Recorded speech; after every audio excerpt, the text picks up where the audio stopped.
Sure. Roll call, please. Rich Gussenberg, Here. Sean Kimball, Here. Sarah Stevens Morley, Here. Jeff Solon, Here. Greg Rosenblatt, Here. Chris Daddy, Here. Megan Rockwell, Here. Dennis Ryu, Here. Chuck Neff. Here. Thank you. Okay, and you get the names of the Got other it, people. got it. There we go. Pledge of allegiance. I pledge allegiance to the flag of the United States of America and to the republic for which it stands, one nation, under God, indivisible, with liberty and justice for all.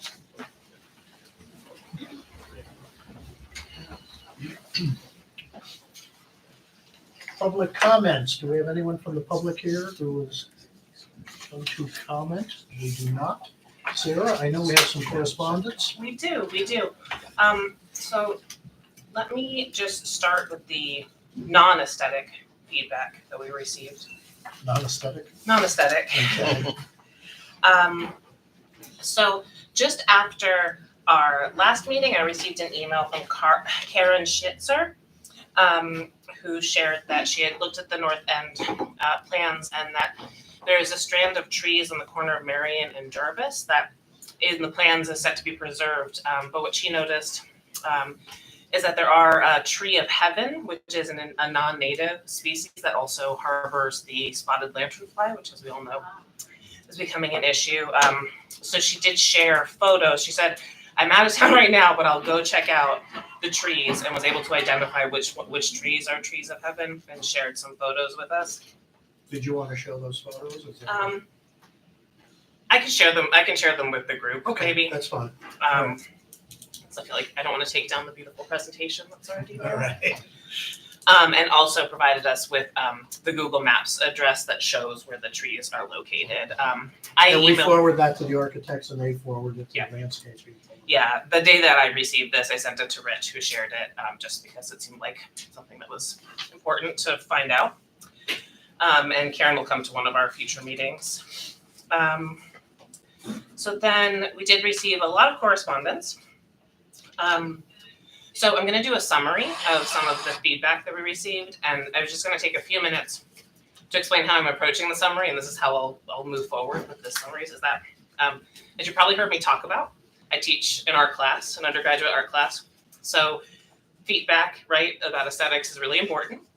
We talk about the best way to kind of share those, right?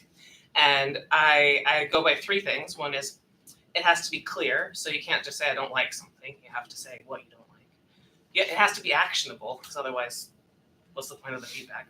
So I just don't like it. Again, you can say, what if you change that one thing? And then, is it kind? So I'm summarizing this, keeping those in mind. If you would like to see the full comments, some of which do not follow those three rules, I have it all for you. Where do you share them? I made a Google Doc, and so I'll add you all as viewers. How do we, I'm just curious, before we get into it, what do we do for acting on it? Like, if we say, yeah, we don't like the color of the front door, I mean, do we act on it? Do we just share it with the architect and say, give us some ideas? I think at this point, these are just outside comments. They could be 180-degree differences. They get reported out to us. They're something for us to stick in the back of our head as we're looking at design. Ultimately, it is our decision what to do. We can't go from every comment that's out there to say, oh, don't make a change. So it is just feedback from the community that we should keep in mind as we're going through and approving the project. But if one of us thinks, hey, this is an actionable item, Well, for instance, trees that are an invasive species, if one of us thinks, hey, we should discuss that and decide what we want to do we just blurt it out? Or, I mean, what do we do? I think this committee always has the right to discuss any issue. And this committee, with important issues, any member can make a motion.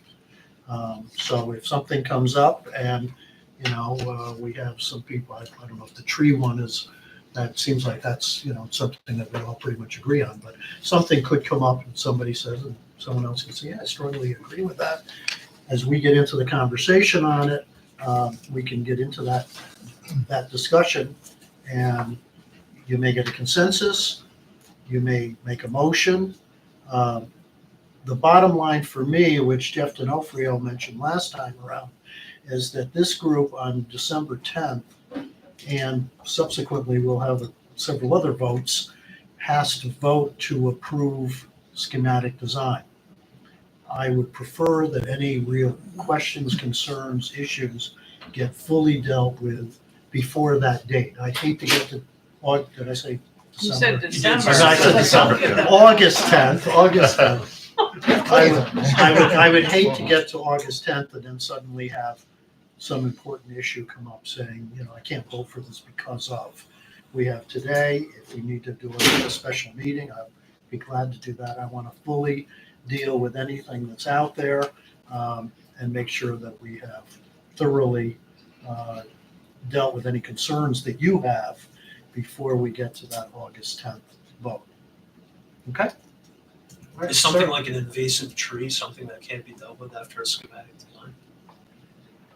If I may, I think the issue has been raised. I think you need the design team and the civil engineer and landscape architect to address the presence of an invasive species as part of the overall design. I don't necessarily, if in reviewing the correspondence and the subsequent design opportunities, if there's an action item that this body would need to weigh in on, I think that's where we would come to you and say, hey, we reviewed this, these are the options, these are the types of decisions that we need to make.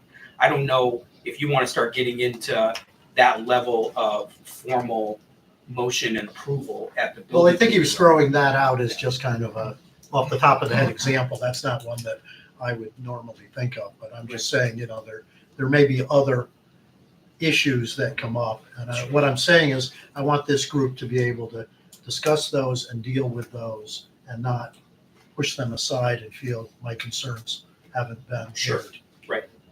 I think what I'm getting at is we need to know what really affects the schematic design, because we could raise 100 issues between now and August 10th, but none of it might matter if it's a schematic design, because you still have 75% to go. That's what I'm getting at. So, a tree that might be on the corner, yeah, I feel like that's not a huge deal, but maybe I'm wrong. So I guess we're looking to you if you can let us know, that's something, committee that we'll talk with the design team and we'll give you some feedback, but it's not something that would affect one way or the other the schematic design, but it's something we can deal with in DD or even CDs. That's kind of what we'd be looking, I guess, for you guys. So we'll stay on that example, your example. There's going to be plenty of review by the time we go through the land use approvals, in which time, if we haven't dealt with it by then, we certainly will deal with it one way or another by then. So my suggestion is it doesn't materially affect pricing, schematic scope, anything really at this point in the project, but it's duly noted. It's great to have that information, and we'll make sure that we address it. The civil engineer sitting behind you, he's heard everything about this, and we'll make sure we address it during that process. Now, is that That's what something? we all need to hear. Yeah. Now, is that something that you guys will be tracking so that, we don't forget as we get caught up in all our other things to say, oh my God, geez, 6 months ago, we had this tree thing. We haven't heard anything about it. Is that something that? Yes, we've already delegated to the civil engineer to tackle, so he's here tonight listening to it, so. He's not taking any notes though. Well, if it's an issue, But what's the process for us to, is there an action list that you guys are keeping that we can see and say, oh yeah, the tree item, that's something to be discussed mid-October or after meeting with the town? It's a great topic, a great point. I don't know if you want to talk about it here, but there's going to be comments from ONG, from Arcadis. We've received a 4-page list from members of the commission. We've received comments from the community. All of this really should be coalesced into, we talked about this at our OAC meeting, a document that tracks this information. Some of the questions are, we'll determine that later. Some of the questions or the answers to the questions may be definitive right now. So the answer is yes, it should be tracked. By who? well, that's the question. I'm looking at Is the that other something that you're doing? Is that Typically, it's something- handled by the OPM. That It's collects coming all this of one. that. I didn't know if it was where the angle was. I think that's something that our project managers Typically, that's how it happens. I mean, we'd be happy to help. So you'll track. Put down tree.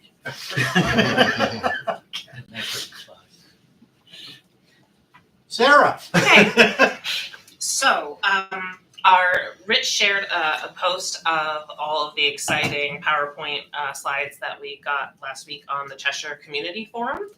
And I know we don't normally have commenting enabled on our posts, except on the Cheshire Community Forum, commenting is turned on by default. Yeah. So I did go through those. Rich did respond to some folks on the site. You know, only a couple of factual things. Yeah. And we don't normally respond Yeah. to Facebook comments or whatever. Yeah. Only things that are sent to you via email. But I did just want to share a couple of the threads because I think that I did post in there. Hi, I'm Sarah. I'm the secretary. If you want stuff read aloud, please email me. Nobody did. So I'm just gonna share a few of the points that came through in that. I did just want to read one quote, which I thought was really nice. Which was very thoughtful presentation as a result of collaboration with all stakeholders. Can't wait to walk through the front doors. Thanks for keeping us all informed as the project moves forward. Exciting. That's a nice quote. Very nice, Okay. very nice. So And then actually, I have to say, the vast majority of the comments we're were very nice. Yeah. And there were exciting. well over 100 likes. Yeah. Of what they saw. We did have a lot of people still posting about like, has anyone done a traffic study? Is anyone aware of the traffic congestion? And I know we have done, but it's just something we might want to talk about more, so people will know that that's being addressed. That's coming. Yeah. We haven't seen that yet. Yeah, but it's happening. Several people said, I tried Googling the Next Generation School Building Committee, but I couldn't find the website. So I did post a link in the comments so people could find it. But again, we might just want to make that easier for people to find, put links everywhere. And a lot of people had comments about all the windows on the building. So someone noted big windows are really great for light, for natural light, which I think we all agree with. But they had personal experience with them being not very warm and being really freezing. Further to that, someone asked about the soccer fields. I think that is one that you might have responded to. That I don't remember what I responded to. you just said like we're all still like talking about it. This is That this sounds is like a the kind plan. of comment that I would have made.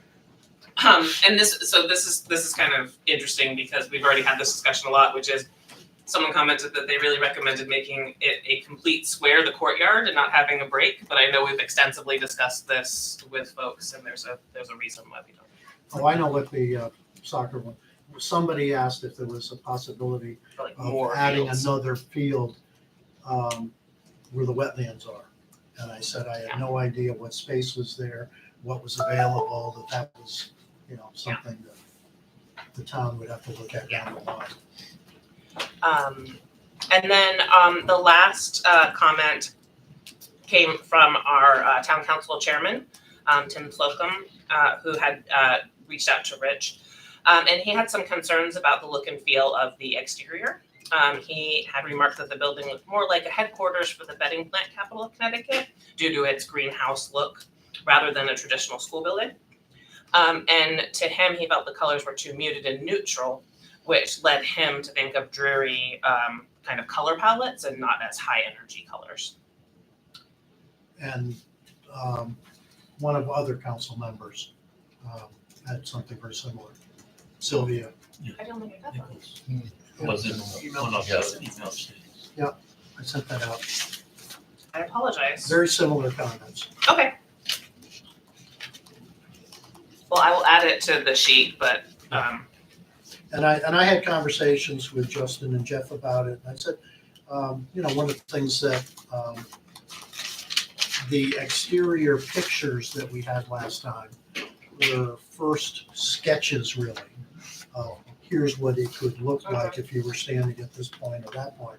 But they weren't detailed drawings of what the outside of the building would look like. thank you. So, I think tonight they're going to show you a little more detail. Anything else, Sarah?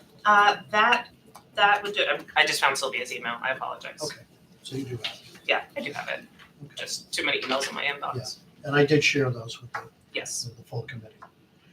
I Okay, got That questions and concludes. comments on the comments.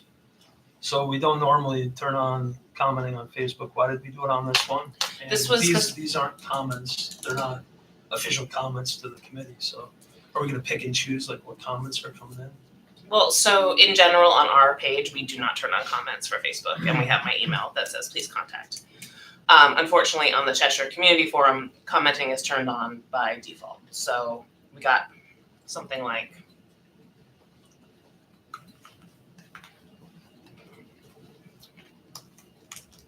So what I've seen in the past is we make a post on our page and then we share a post to the forum, and then you still don't get comments to it. yeah, Which that would might get be all what we need official to do. comments to the email that we're looking for. yeah, I don't normally put anything on the community forum or the education forum. In this case, because it was the first full presentation of the North End School, I put them on there, and we did get a number of comments, including a lot of people who said, I really appreciate the opportunity to take a look at it for the first time, and that's sort of, I mean, we can reach an audience there that we don't normally reach. I wasn't anticipating that we would discuss comments that are on the page. So sharing the post to the forum, you'd still reach the same number of people.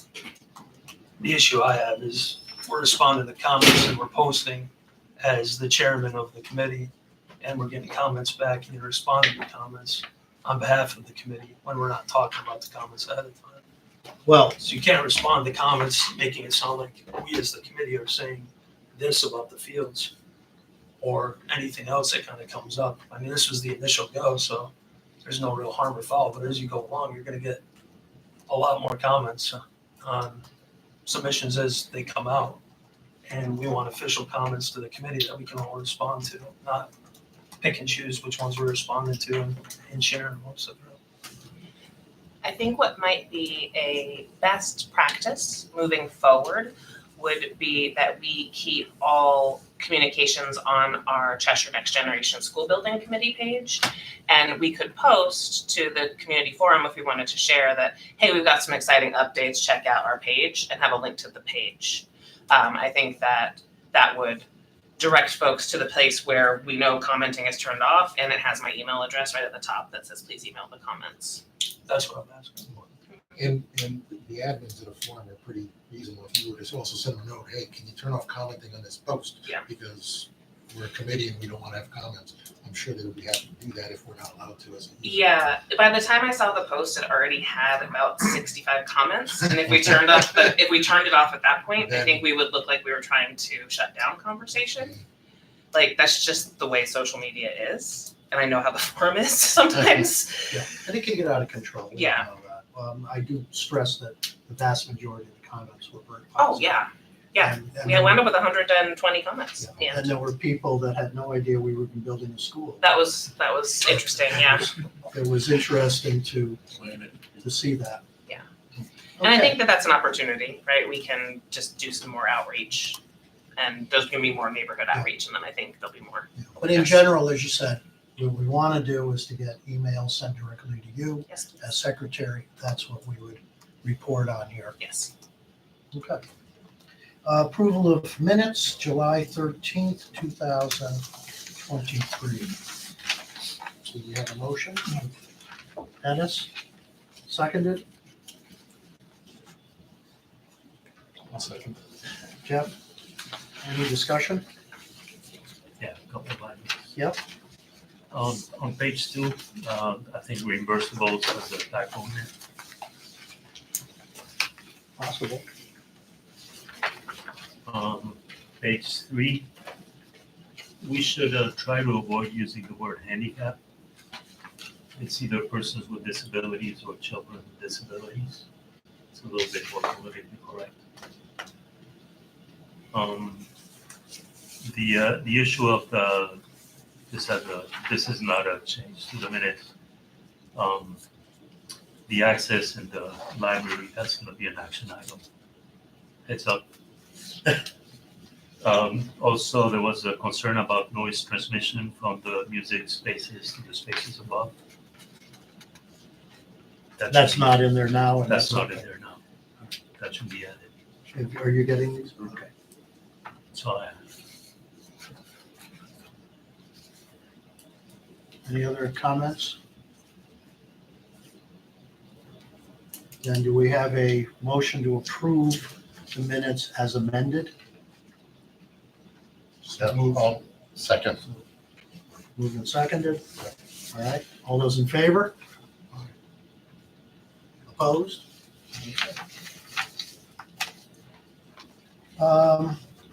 Action on submitted invoices. I forwarded out to you the invoices. These are gone over by Arcadis and sent to us, came in a little bit late, and then there was a mistake, so you got two different emails from me yesterday on it. But Rich, you're saying what you'd like to do is to have four different motions. Yes. So the first motion would be to approve $114,039 to Tecton Architects for architectural services for the new Norton Elementary School. Do I hear such a motion? Dennis, second? Chuck, any discussion? All right, all those in favor? Opposed? Unanimous. Second motion would be $20,648 to ONG for pre-construction services for the Norton Elementary School. Do I have a motion? Dennis? A second? Greg? Any discussion? All those in favor? Unanimous. You have all these? The third motion would be for $132,462 for architectural services from Tecton Architects for the new North End Elementary School. Do I have a motion? Dennis? You always have to pay the architect. I noticed you're moving very quick on those, yeah. God, nice guy. Second. Sarah? Sure. Okay, any discussion? All those in favor? Opposed? All right. And the fourth one would be for $20,648 for pre-construction services, ONG, for the new North End Elementary School. All those in favor?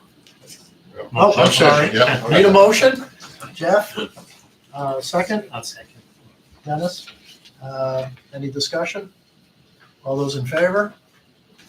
Opposed? No. Very good. Thank you. I could just add a piece on the invoices that I just want to, for our vendors, the town issues checks once a week. All the invoices we've received to date have been entered. You should receive those soon. POs have been cleared for everybody with the exception of the commissioning agent. So just to give you guys that update. Chairman's report, I'll make this pretty quick. I've been in on 4 different meetings since our last meeting. Working group meeting on technology. It was a very long, very detailed meeting. I'm afraid it went way over my head. I could not follow most of the conversation, but I did hang in there for it. But a lot of very specific detail about the technological systems in the building and what sort of internet connections and closets, et cetera, et cetera. Other people can fill you in more on the details. That same day, July 14th, we had a working group meeting on food services. Obviously, the head of food services from the town heavily involved with the design of how the kitchen and serving areas would be laid out and work. That was a nice meeting, and I understood that one. July 25th, there was a working group meeting. It was supposed to be building systems and lighting. It wasn't. It focuses instead on the North End design, and because the staff had really not had a chance to see that and react to it. So it was principals, other administrators, and some staff members.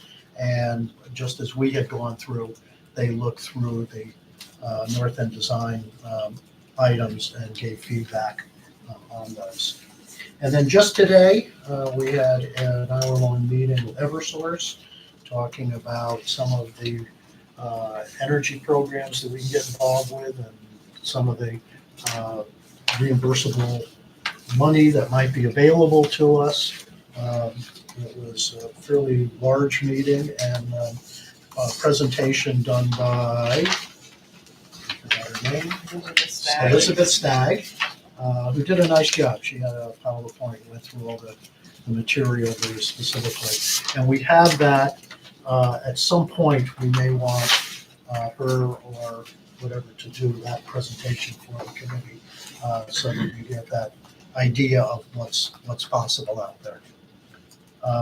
So that's it for Chairman's report. If there's no questions or comments. Yeah, Chuck. 3 of those meetings aren't on the tech-down list there. Did they just pop up or did they move or something? Actually, I believe all those meetings are on the list. If you look at the meetings held, 7/14 follow. Let's talk about our schedule. Oh, okay, yes, sorry. We reported them out in the summary, the cover sheet summary, and we will provide the follow-up meeting minutes as part of likely our next NGSBC update. In terms of our project work and meeting schedule, some of these meetings come up. We haven't populated the types of kind of ad hoc meetings. For instance, we've started to get into a little bit more specificity of stakeholder input. For instance, IT, technology. That meeting, that was a follow-up to one of the working group meetings where rather than have the 12, say, faculty members that are part of the working group meeting, going through some of those particulars, we're following up that meeting and scheduling it with Jeff and Vin to bring in the Cheshire Public Schools specific stakeholders for that input. So the food service and the IT and technology discussion were ad hoc meetings. We'll certainly populate them on the project work and meeting schedule. The real question was, we'll see minutes from those. Yes. Sorry.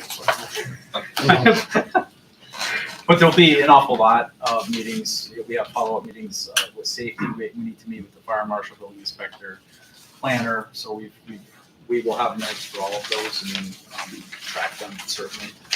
But there'll be an awful lot. The blue chart was really the layout for the working groups. So, but yep, we'll record on this. Good point.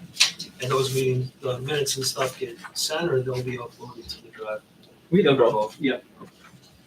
There's also a whole set of new community-related meetings that are coming.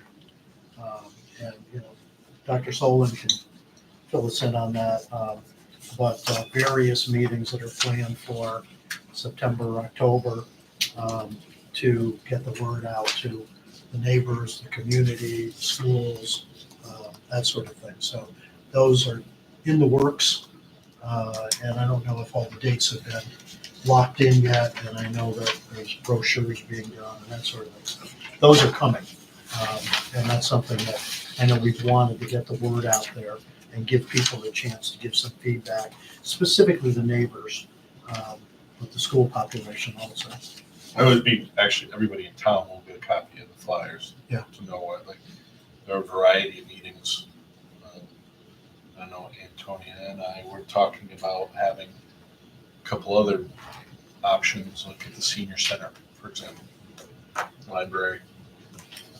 And there weren't there some Zoom meetings planned in that? Yeah.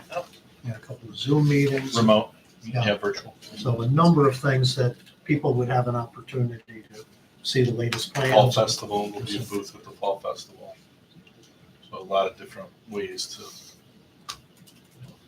access the information and provide feedback.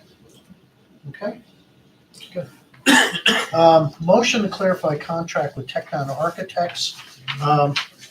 This was just a very minor oversight. When we approved originally the hiring of Tecton, we just took the amount that they had laid out on their cost proposal, but there's a reimbursable amount that was also on there, and it wasn't part of our motion.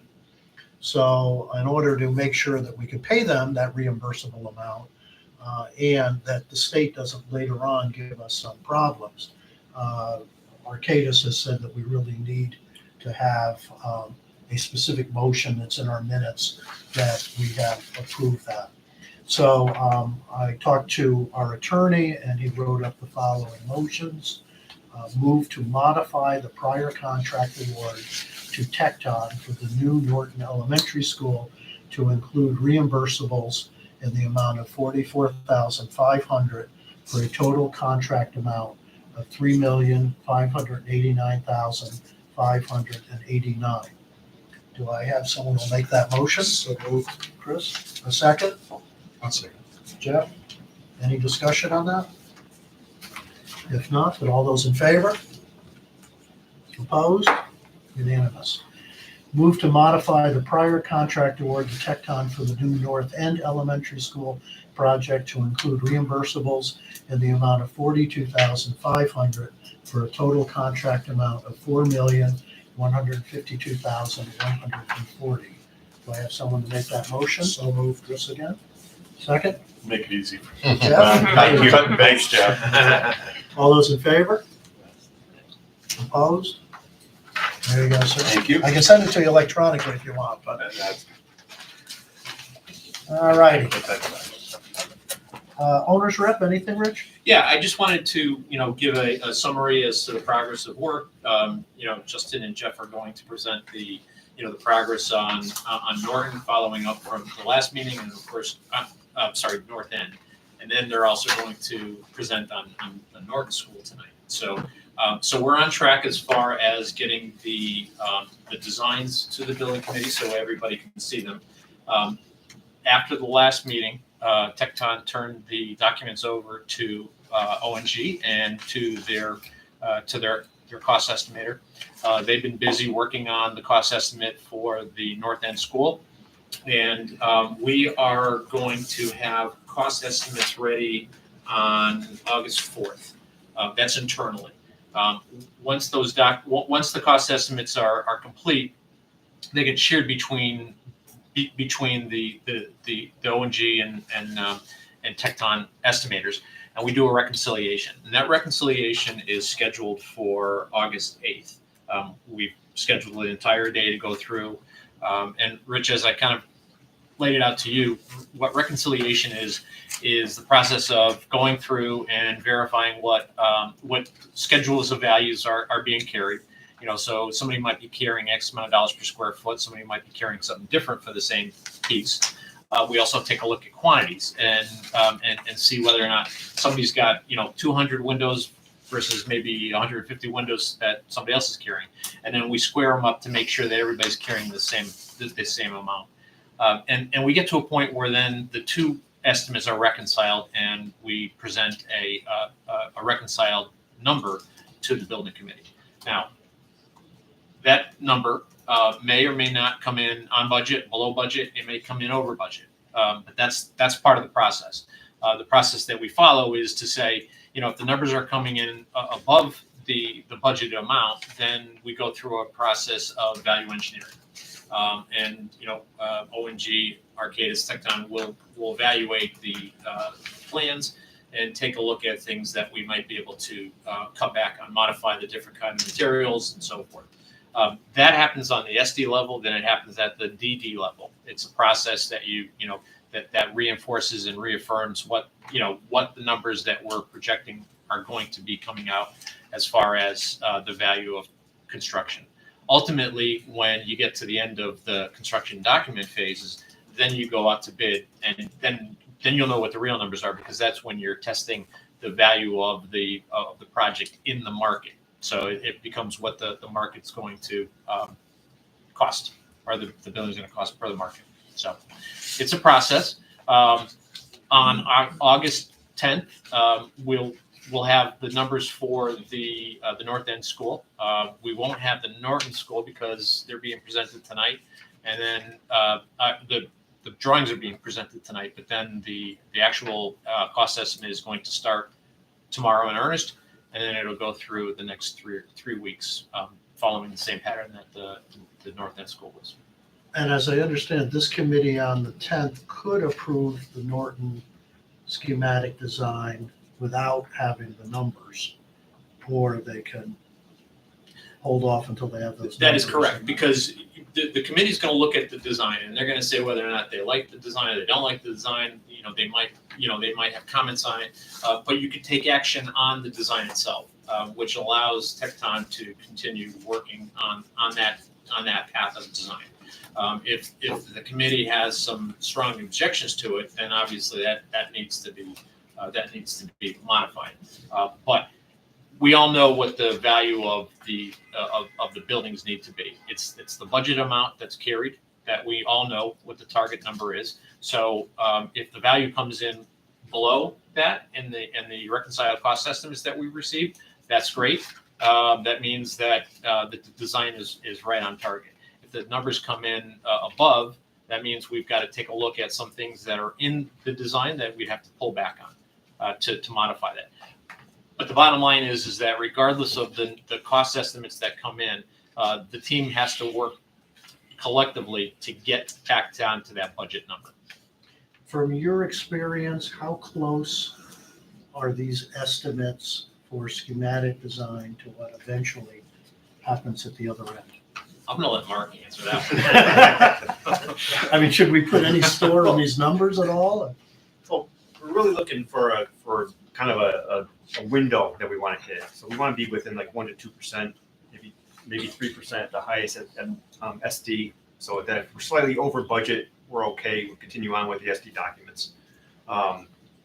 We will be making adjustments at each stage between the SD, the DD, and finally the CD estimates, and probably making some adjustments to the drawings through some value engineering through those stages. So it's really hard to give you a true answer to that, Rich, in that we analyze each set of documents and make adjustments as needed. Okay. So, I mean, from my point of view, obviously it depends on the amount. If you came in saying these estimates are $300,000 over what we have, I probably wouldn't. We don't even. I wouldn't pay attention to that because it probably wouldn't mean anything. Yeah, right. Come in saying Couple we're, percentage points at this point. we're $5 million over, then I'm concerned. Part of the process too is at the schematic design phase estimate, there's going to be a design contingency that's included in the cost estimate. As you move from schematic design to the design development and then ultimately to the construction documents, that design contingency continues to shrink because you get more detail, you understand more. And so, for instance, the cost estimate that's really being prepared now, a lot of it is going to be based on square foot numbers, only because there's not a lot of detail. The detail starts to come in the design development and of course during the construction document phase where you can actually do, detailed takeoffs. So that's why you carry a design contingency to cover those things that you're not anticipating right now, but you know are going to be included. Does the state review of the schematic look at the cost estimates? No. They don't. So they don't even care about that piece. That's strictly for our benefit?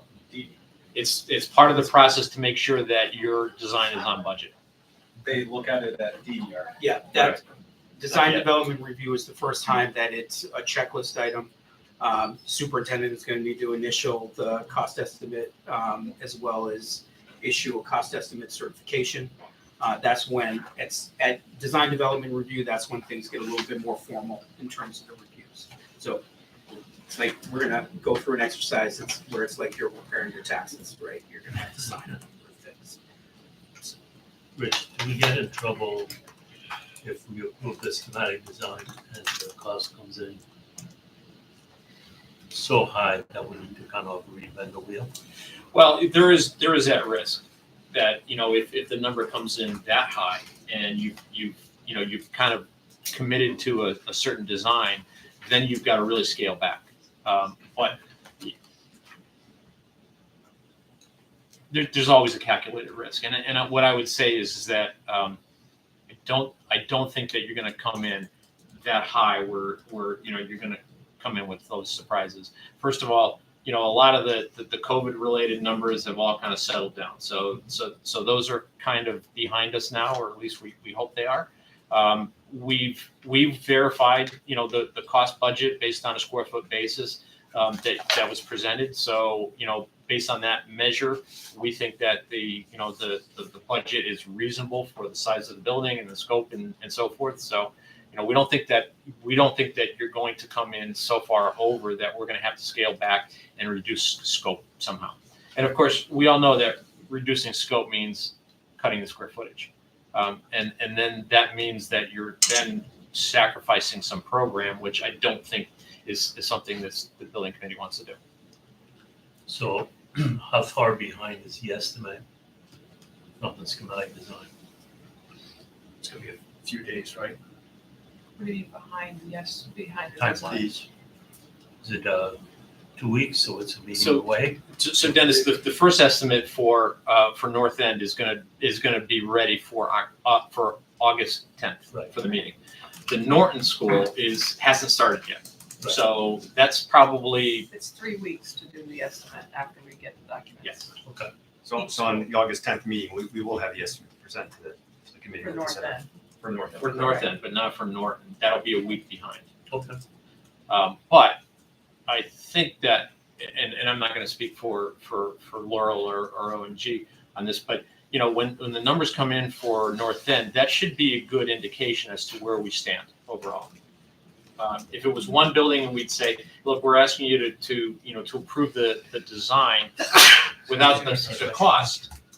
Then that would be something that I would say you're going to be at risk. But you're going to have the numbers for one school. You're doing 2 schools, and you could probably extrapolate, you know, where the other school is going to come in. So do we get in, following up on that, do we have risk if we're, say you're starting tomorrow, which when you're gonna start looking at it for the numbers? Sorry. That's also when, I'm assuming we're gonna have an opportunity to look at it as well, the SDs. You know, if we have comments or there's some big ticket items that we've discussed at a high level that we haven't, I don't think, decided as a committee on, does that cause a problem? Schedule, if we say, you know, this item X that we talked about, well, we want to go in this direction instead of that direction. What does that do? I think we need to know what those comments are first.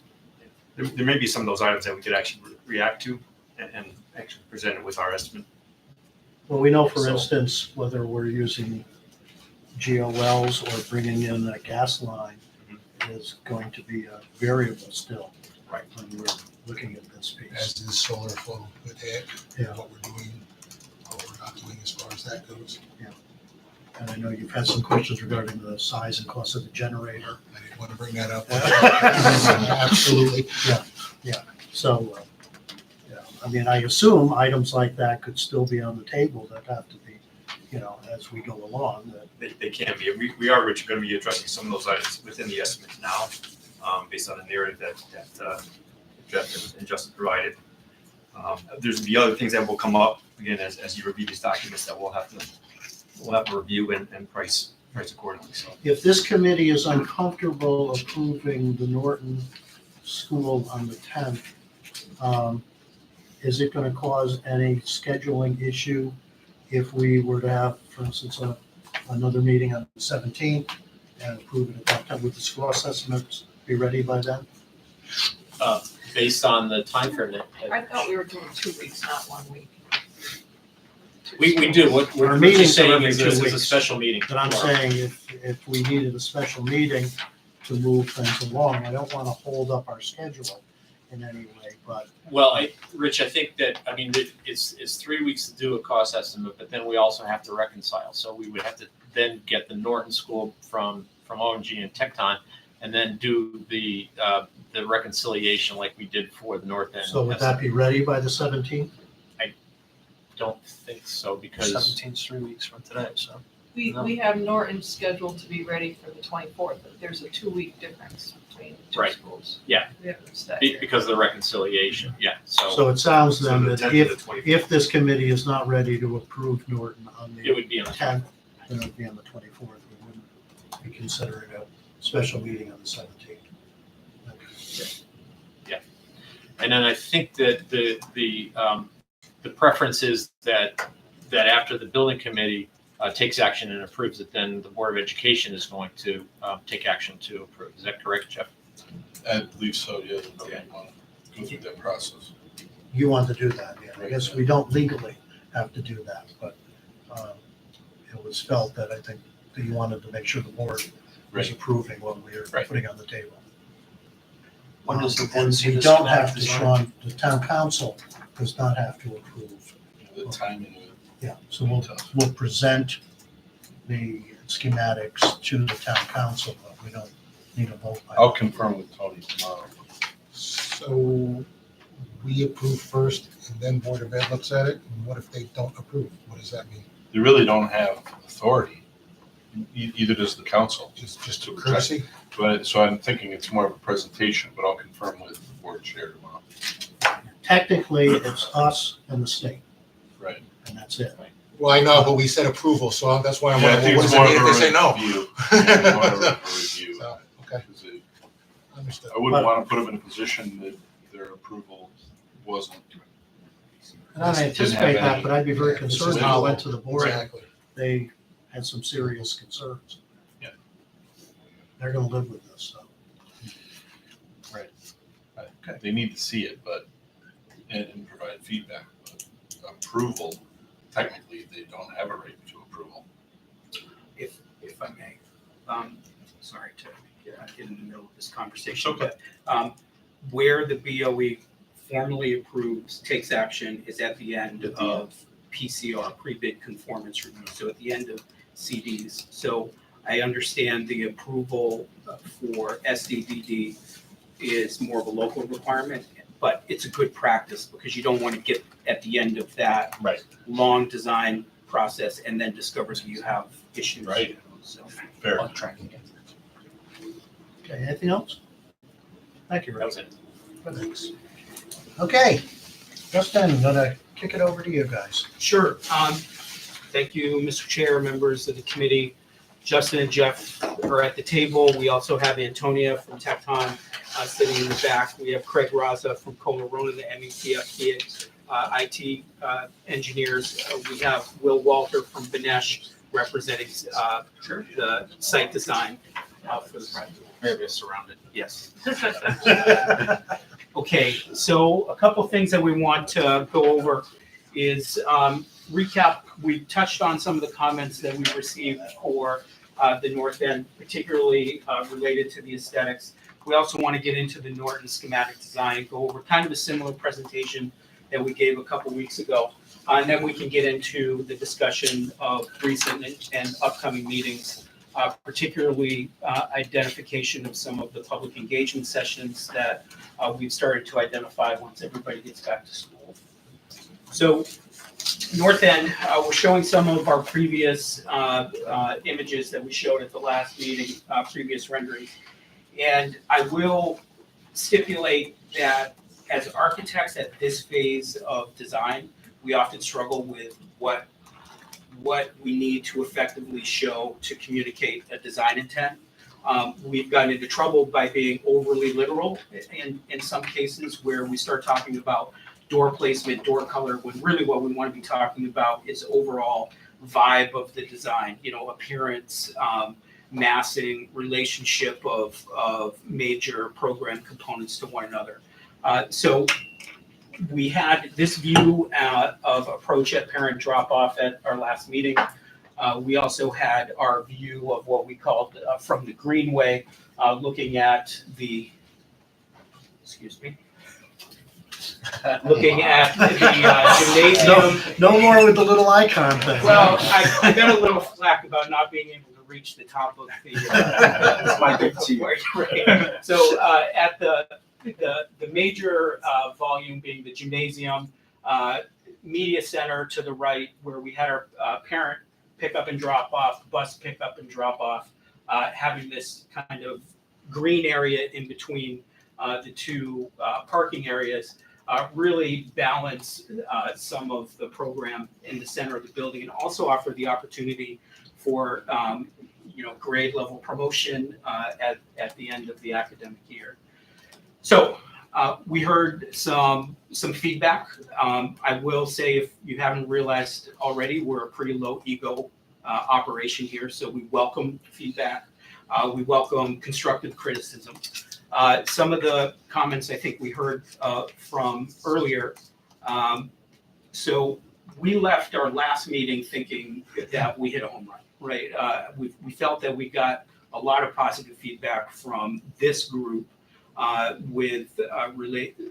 it related to some of the images that we showed, the layout of the building, the site layout, that type of stuff. So what we've tried to do in some of the following images are develop this motif or this schematic design, make it look a little bit more real, more concrete, not the material, but a little bit more finite. So here's a view from the parent loop, and we started to add some natural materials that we had discussed at our last meeting. Some stone veneer. This is a view from the parent loop. This is maybe take your dog to school day. So we have that out there. We have our media center volume here, our main entrance into the building here. We've started to break down the massing of the gymnasium a little bit, understanding that might have been the generator of some of the feedback that we've had. So Is that a brick veneer that's on there? yeah, so that is brick there. We're also introducing some wood material down lower at the administrative wing in the entry, as well as some of our canopy. Yeah, so I think some of the comments that we also heard at some of the initial walkthroughs through our buildings were timeless, natural materials, a palette that will age well. And so, whether this goes too far to the natural side, we're not quite sure. We have to have that dialogue. But I think, what we're after here is, we heard traditional shapes from all of our workshops, right? They wanted to have that farm-like feel. And then we heard the positive comments relative to the timelessness of buildings. So that's what we're trying to marry up here.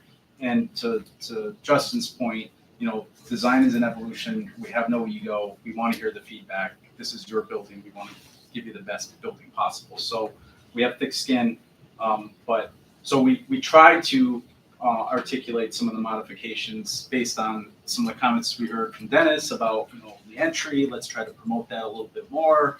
Maybe canopy.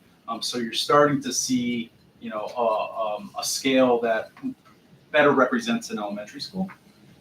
And that's what we were after in this evolution of design. Sorry. Yeah. So again, these series of images are more or less going to go from this area of the parent drop-off loop and kind of circle the entry. So yeah. Before you go to the next slide, were you going to the next slide? I was going to go to the next slide. So before I say anything, I just want to be clear. My lane is with the people on the back wall. It's not so much aesthetics and architecture. Yeah. It's more the engineering side of it. So I know I'm not the guy who's very good with the aesthetics or the artistic. When I look at this, and I think elementary school, just tell me if I'm wrong, but is there a way to incorporate something that's, I don't know if the word whimsical is the right way, but something that, for me as an adult, I love it. And it'd be great if my house had all this wonderful kind of nice nature features, but from a 5-year-old or 6-year-old's point of view, does that look fun and exciting to come into? Is there any opportunities for something that either maybe has bright colors, or is that a dumb idea? I don't know. I just taking into account some of those comments on it. I look at this and I say, well, I appreciate what you're doing. I love the look, but I don't see something that is whimsical, fun, little kid. Wow, great! Let me run into this. Yeah, I don't know if that's possible, whether it's on the building or a feature in front of it that's just a bench. I don't know. Yeah. It's Just a a great, thought. it's a great point, and we want to be, from a design perspective, we want to be very selective where we use the bright colors, because that could age your building quickly. So, to your point, we think a great opportunity is like the columns, you know, maybe we look at the columns, maybe we look at the soffits behind the glass as colors, so it's the drywall inside that you paint and you see through the glass, so it's thoughtful, it can change, like if the mint or the lime green goes, the jade goes away, it's not in vogue anymore, you can simply just buy another can of paint to paint it. So we don't wanna put something on there, to your point, that's difficult to change, but we want we wanna set up the building so that it can evolve over time, and it's a great point, and you're right, that there needs to be some more life fused in there.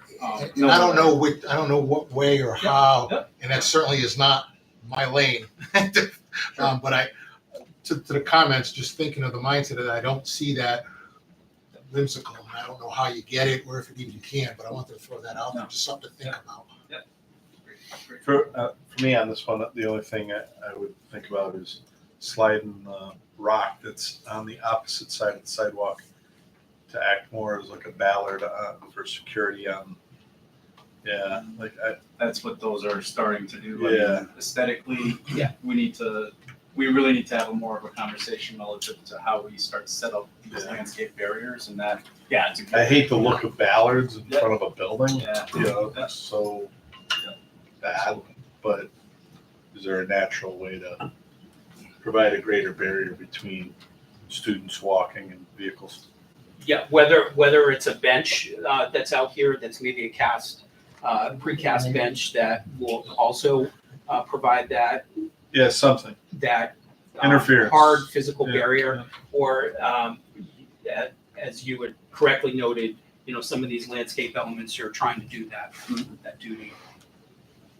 So, and that's where we'll, as we get into the development of this, you know, understanding where our accessible ramps are, making sure that we're not bringing the curb all the way down to the edge here to promote a road car from getting in there, but also providing those barriers.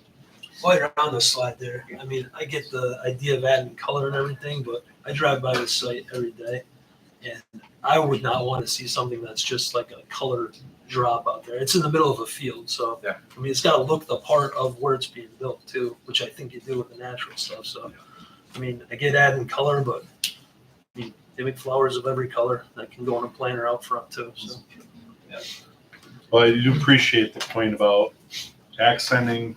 They could evolve over time. You know, you could always tear out the orange shag carpet. You know, you can't easily change the face of a building. Right, it's hard to reface that over. Yeah, and maybe the answer is in some of the areas where we kept the glazing, you know, in some of our other schools, that was an opportunity behind that glazing to exhibit student work, you know, posters. So, you know, so as you're driving by, it's really speaking to what's happening inside, which is kind of cool too. So we can take these comments and push this a little further, I think. Banners hanging inside the glass or whatever. Yeah, this whole opportunity here is, what you're not seeing is the structure that's behind it that starts to add this layer of interest and development there. And you're also not getting the benefit of a developed interior design package yet. And that's really the opportunity where we start bringing in color. I feel like a fool. Even in the ceiling, there'll probably be Right. like acoustical panels that we can have colored. Like up here, Yeah, or even there. the walls going down the sides. Yeah. You know, it's a really great mural, you know, place for a mural. So to be clear on my comment, you've addressed it, that yes, there's things we can do, but I'm not looking for you to change the whole aesthetic that's silly or is gonna look, you know, obscene driving by with, you know, big giant, you know, Disney World colors and things. That is not appropriate. It was just something to think about. Just one thought, the brick and the stone really don't go together in that kind of an environment for the look that we're trying for. The brick is much too institutional. The stone hits it right on the money. Give me a little more on the brick. You mean the color or the No, just hue or just the material. actual brick? Material itself, Using the brick. right. I had sort of a similar thought that It's if too we're, formal. if we're going for, I know there's a barn Sure, kind of yeah. connection that barn and bricks don't really go, if there's, Yeah. I don't know if there's sort of a barn-like material, modern material. Yeah. Yeah, so Right. I Like I lend hate itself to to that barn feel Absolutely. Yeah. versus, Yeah. well, I like the stone for the similar reasons that Dennis said. Maybe that's the beginning of it, that you see on some of those barn. at the risk barns. of bringing someone else's building into the mix, and we were trying to figure out either Easton or Weston. Where was it? I don't know, but it's the one that has the silo. No, right. I don't know if we want to go there, right? Don't do the front Of of course, the building. of course, Western has a Is silo. that where we said that the silo would go right? Yeah. But the, We'll work that in next time. they did a really good job in the back of the building at making two-story components look really small. Sure. And they did that with vertical pattern. Back of the building was really the front of the building that they flipped around. Right. Um, Yeah, And I think that a combination of the stone and something that's a little bit more tobacco farmish Yeah. would probably work a little better than brick. yeah, we can start playing around with that. Having the stone down low with what would likely be like a vertical metal panel, likely from durability perspective, is something we've done a lot in our buildings. Yeah. So, yeah, that's a good comment. So this is just on axes to the main entry here, again, the gymnasium, starting to build in an opportunity to have some indoor-outdoor relationship off of the gymnasium. And then this is, I think this is the last image that we have just showing this. But to your point, I think looking at this with slightly different materials, I think is probably right on the mark. Yeah, we're trying to downplay this, whether or not it ends up exactly, what's shown here, but we're trying to downplay that glazing, but still offer that opportunity. Because I think that just would be such a nice space for the students to flow out onto. So. We're looking at, is this the cafeteria? No, area? this is the gym, Oh, that's media the gym, center, and okay. here's admin. So admin, it has a nice view The out, media center on and the that's the principal. Okay. You said those doors would open right out from the gym? Possibly, yeah, there's a whole host of different types of doors we could look at. The idea that we want that connection, I think, would be really befitting and offer some nice opportunities. So, this may not be an SD item, but I just want to plant a seed. So as a parent, having kids going through the schools, and they would have an art show or whatever event and whatnot, and then we would come out and you want to take a picture. And it was stand next to that brick and take a picture. There was nothing that indicated you're at such and such a school or something like that. If there was, an emblem or I don't know what, but if you guys could think of something that would be almost a photo spot. Yeah. You say, oh, this is our school. Right? Got it. Selfie wall. Timeless selfie. Got it. That's a good point. Yeah. Project holographs things. Right. Especially from this view, again, I agree with Dennis that the brick isn't exactly doing it for me, but I love the warmth that brick brings to it, and I understand why that was one of the options here. It'd be great if other materials have that same neutral warmth. Is kind of how I'm feeling it. Yeah. It would too. And just to kind of give you a window as to what's going to happen through SD reconciliation and DD reconciliation, so we're going to give ONG and our estimator, we have X amount of square footage of curtain wall and storefront. So we know that we want glazing here. What we'll go through as a team is to fine tune the sizes for cost, right? Because this costs $110 a square foot, this costs $55 a square foot, this costs $65. So there's going to be, so we're balancing the comments aesthetically with the costs related to exterior envelope and finishing. So that's kind of the dialogue that happens in reconciliation. Okay, maybe we don't need 10 feet of glass, we need 8 feet of glass. So that, but we know we want glass there. So that's kind of what happens to try to fine tune as we move through the phases. Did you get those figures right, Laurel? I was dropping a hint as I was going. Right. He's already gaming the reconciliation. What are you showing for roofing material on the building now? So most of our roofs are membrane roofs. The flat roofs are membrane roofs. The pitched roofs can either be a low slope metal, or they could even be membranes as well, that have membranes that look like. So Ribbed membrane. or they could go asphalt, but those don't tend to last as long, so we don't normally. do We had those. asphalt on a other building that I did. They tended in the high winds. You started losing pieces of them. So I wouldn't recommend on big high areas like that. Yeah. The metal roofs, are they gray? Is that what that? At this point, over the 3 main spaces, yeah, it would be like kind of a gunmetal gray, standing seam. Yeah, like a 8S. It's a very good roof, but you got to use it in selective spots, because it's not inexpensive. With a membrane roof on the gable, like the pitched roofs there, do they show like the same imperfections that a flat roof does with a membrane? As you go up on a flat roof, and I mean, looks like you're, I don't know, it doesn't look good. Let's say. Yeah, the substrate would likely be different. So the undulations that you see in a flat roof, well, ideally those are undulations are pitched steel underneath it, but they're sitting on top of that rigid insulation. So there's some, there's a lot of pitch pockets and vents and all that kind of stuff. This would be likely like a board, a nailer board of some kind that gives you more smooth finish. And it would have a similar look? Yeah, you can. I've never we seen a haven't- membrane look. Yeah, roof on it. I've never used them, but it's something that I know all the major roofing membranes offer. Yeah, I think my gut would tell me I prefer the metal. But, Yeah, we would start there for sure, yeah.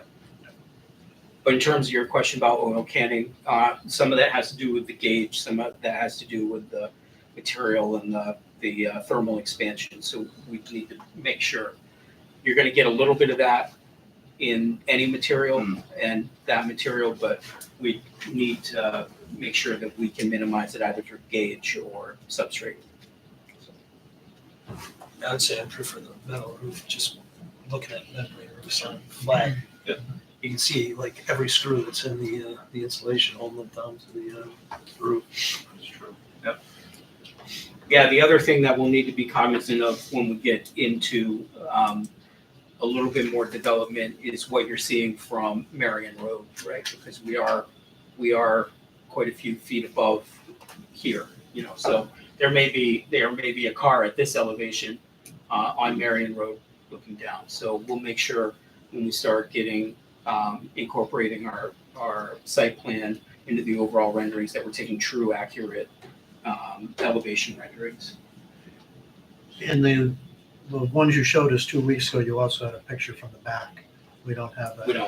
We don't have that at this point. Because that had totally different materials that we were looking at. So we would, it didn't have totally different materials, but it was playing on the same type of natural elements. I think we had this stone veneer, and we also had shown some brick in those I thought areas. there was like vertical cement or something. Yeah, it was what At the we second may do on floor. the front here.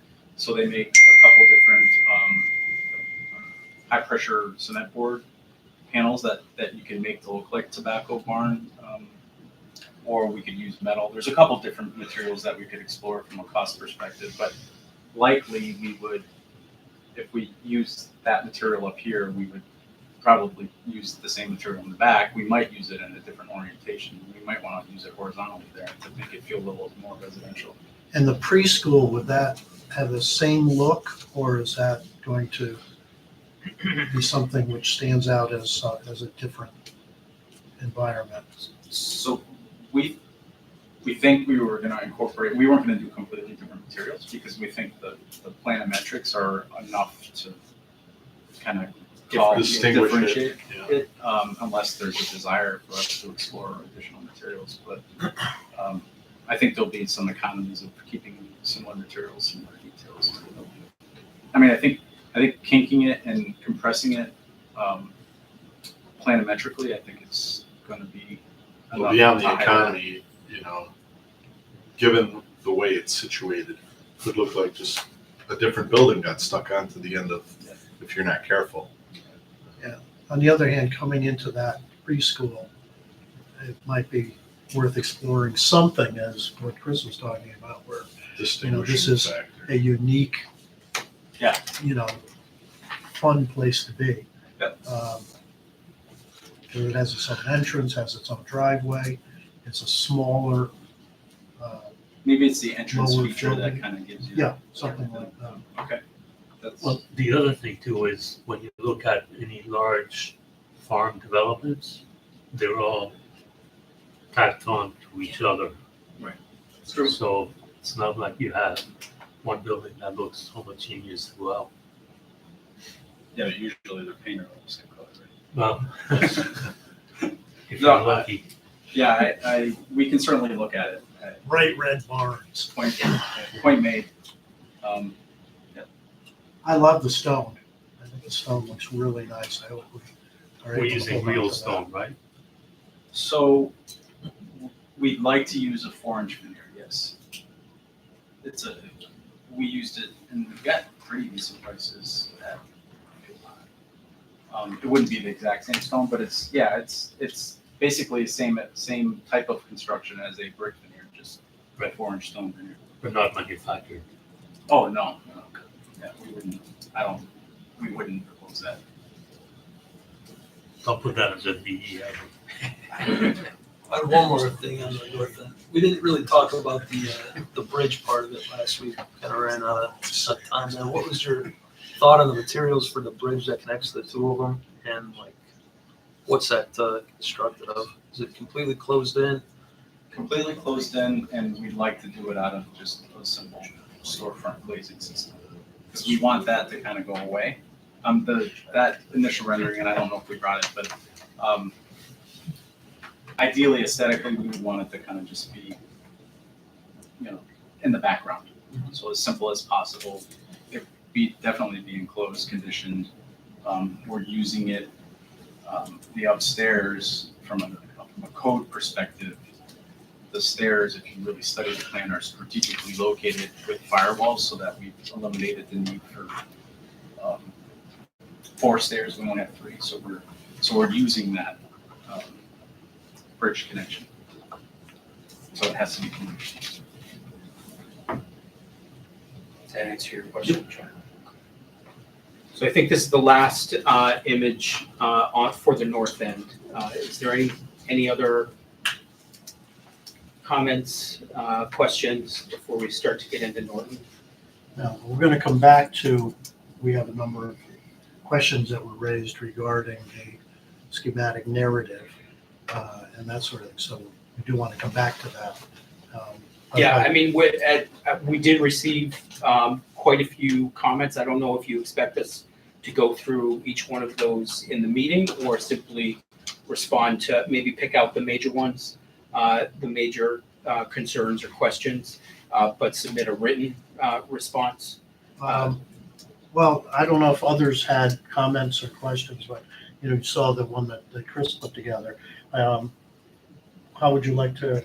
I would typically expect that they would want some time there's various consultants and people who need to look at it, and they can add their comments on here in red or whatever and send it back. I mean, I would think that's what you would normally do when you get something like that.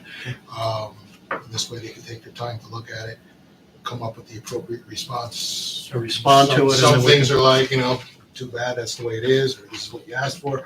Other things might require some digging into a code book or something. So I wouldn't expect that they would have all the answers here tonight, unless you really dug into it. So maybe we get, maybe next meeting, can we have the answers to this, or it comes It's already back been sooner? circulated to I mean, a large majority of them are for Mr. Rosla's team, but yeah, we sent it back today. Did you send them back today? Is that what you said? Yeah. Did he? I'm not sure. Probably at 6:50, I've been late this afternoon. So we'll get them, yeah, the answer is yes, we'll have them for next week. All right, so we'll put together something in writing responding to each of those items, get it back out to the group to look at, and then at the next meeting, we'll be able to go through any concerns, questions. I mean, if it's completed before next meeting. Yeah, we'll share. always know it. Yeah, I'd rather share it and get it out to people so you can read it before it. So, I mean, there were a lot of items on there. It would, I would also imagine a large percentage of those items probably apply to both schools' narratives, and then the answer probably applies, and so that would minimize any comments of the same nature for. yeah, I think almost all of them, you know, other than something like the generator, which may be different to the two I'm schools. sure that's both.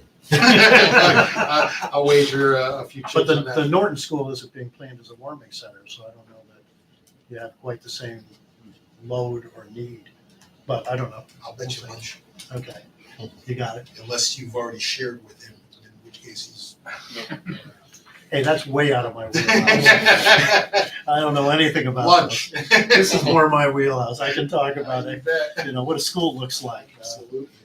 I read through most of your comments and I, whoa, you know, this is the part that I skipped when I was reading it, you know, I went through and I highlighted carpet colors and things like that. Yes, thank you, Justin. You want Okay. additional comments in writing? Yep. Sure. Okay. If you have other comments Yep. above and beyond what Chris did, this was, you know, fairly extensive. Don't duplicate, but if you have No. other things, yes. I didn't go into the dark side. Okay. I think it's in you sent it in PDF format, It right? was in a PDF, although Chris said he had it in a Excel. Yeah, probably wouldn't be a bad idea to, if we're using this as a tracking document and Rich is managing the flow of the communications, it probably would be beneficial to have that in an Excel file, Rich, I'm guessing. Yeah. The one we sent you, we converted to an Excel. Oh, there you go. Frank did it in like 2 seconds. Way Get ahead. it out of the way. Okay. So Now I got you. next time what Now I I'll got do you. is I'll send you the Excel and the PDF. I just like having a PDF that says untouchable document. I mean, nothing really is, but it's more of a fixed document. Yeah, nowadays it's easy to convert them back and forth, so I it just doesn't really matter. only have that for your short PDF. Okay, Excel. so we'll move ahead then to Yes. take a look at Norton. Yes. Word doc. Excel. Okay, so as we always show this slide, just as a reminder of our two schools and the comparison between them. Today, we're talking about Norton, the station between North End and Norton is the early childhood program is at North End, not in Norton. So that results in the overall decrease in the difference in student enrollment being approximately 129 students smaller at Norton, and correspondingly has a smaller building area and a smaller project budget. So this is a similar slide that we brought up for our North End discussion. Just a recap of some of the think tank discussions that we had. And we always like to remind ourselves what our think tank mission statement is. So for Norton, we're doing this for everyone who's here and everyone who's coming next, so that they can grow as a learner in a space that is fun and safe for mind and body, and ultimately feel like they belong, are safe, supported, and welcome. So it's a very nice statement. I gotta say, every time I read it, I think that group really kind of hit the mark. So as a reminder, some of the items that we had identified in this woods and trails concept, drawing from some of the community inspirations, both natural and built environment. Also looking at some of the material precedents, a lot of natural materials. Some similar materials between obviously North End and Norton, but you'll see a little bit more of woods and trails concept in these precedent images. So our schematic site direction Obviously, we're building in the back area of the Norton site. Preservation of the existing trees as much as possible. Again, dealing with stormwater management in a creative way where we may be able to capitalize on some of the curriculum or educational components to that. Making sure that we're using some of the nature-inspired play equipment as part of either trails or play apparatus. There are some memorial benches or memorial items that are on the Norton site proper. So it's unrealistic that those are going to be able to stay in their current locations. So making sure that we're being sensitive to where they may be able to be in the new design and incorporating a rededication, et cetera, for those things. So just the comment about some of the outdoor play or outdoor learning areas. I believe we've shown these precedent images before regarding capitalizing on maybe some of the walking trails, the outdoor learning areas, areas for small group learning and exploratory play. We had also shown these particular slides when discussing some of the landscape direction. I think when we get into design development, well, obviously lighting, we are going to want to make sure that we're carrying forward the correct theme, but also aligning with the district's standards for site lighting, bollard lighting, that type of stuff. But using a combination of hardscapes and landscapes to really start to develop the overall site plan. I did receive one email from one of the neighbors concerned about lighting. Mhm. So, I said, we haven't looked at that yet, but that obviously is something that, they would be interested in. One of the Norton neighbors or one of the? One of the Norton neighbors, one of those roads around there thinking, we're gonna be taking down trees, putting this building there. Am I gonna have spotlights in my window? Sure. Didn't put it quite that way, but that was sort of the idea. So here's the overall site plan. Again, the existing road and entry is here. I believe we've discussed this orientation in the past. The existing building is in this location here.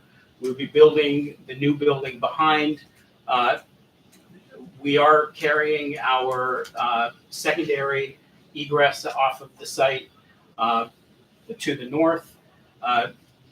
Where the building is located is kind of central in this volume of the site, on axes to a parent pickup and drop off loop.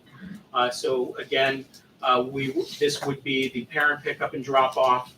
This would be the bus pickup and drop off. Again, carrying through the concept of separating both the entrances and the exits for parent pickup and drop off, bus pickup and drop off, as well as trying to making sure that we're bringing pedestrians in to the site from the road. Justin, how many parent parking spaces are there? Looks really small. Will, do you know that off the top of your head? I don't, I think that up there, there's probably about 25 or 30 right there. So it looks less than that.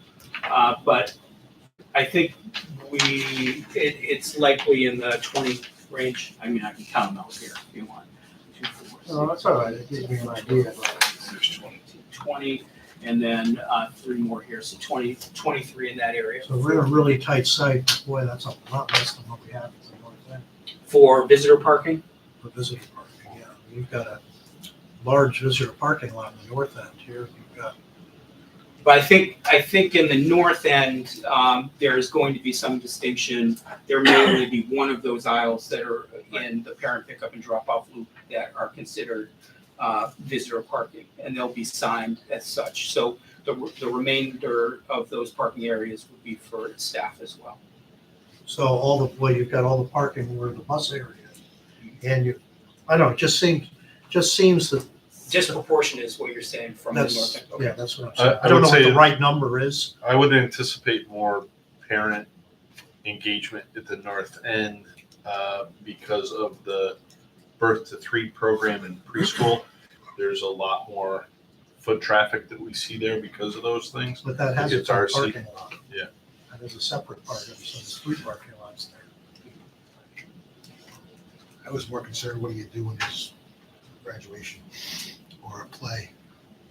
I believe that was one of the comments, Chris, that you had mentioned. I believe we have identified areas between the parking spaces in the site plan that would be able to be, they would be protected by landscape elements or removable bollards. Even after we had that conversation about bollards. In that location, having a connection between the 2 parking lots, that for open houses or, all school assemblies or winter concerts, you would be able to remove those bollards at the connection between the 2 parking That's areas. at the north end. Yeah, I was actually asking, I was thinking, Oh. like, what do you do for the art show that's for these kids?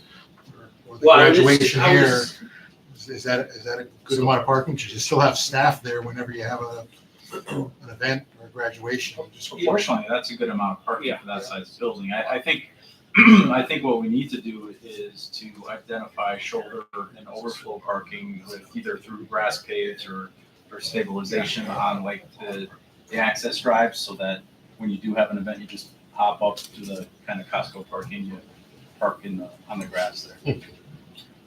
If that's the bus loop on the left and the faculty parking on the left side there, the faculty enters through the bus loop. It's the only way in there, right? There's a connection between there's a connection between this entrance and the parking area. So you'll see this area here. Now that can be one way here into Yeah, the this is site.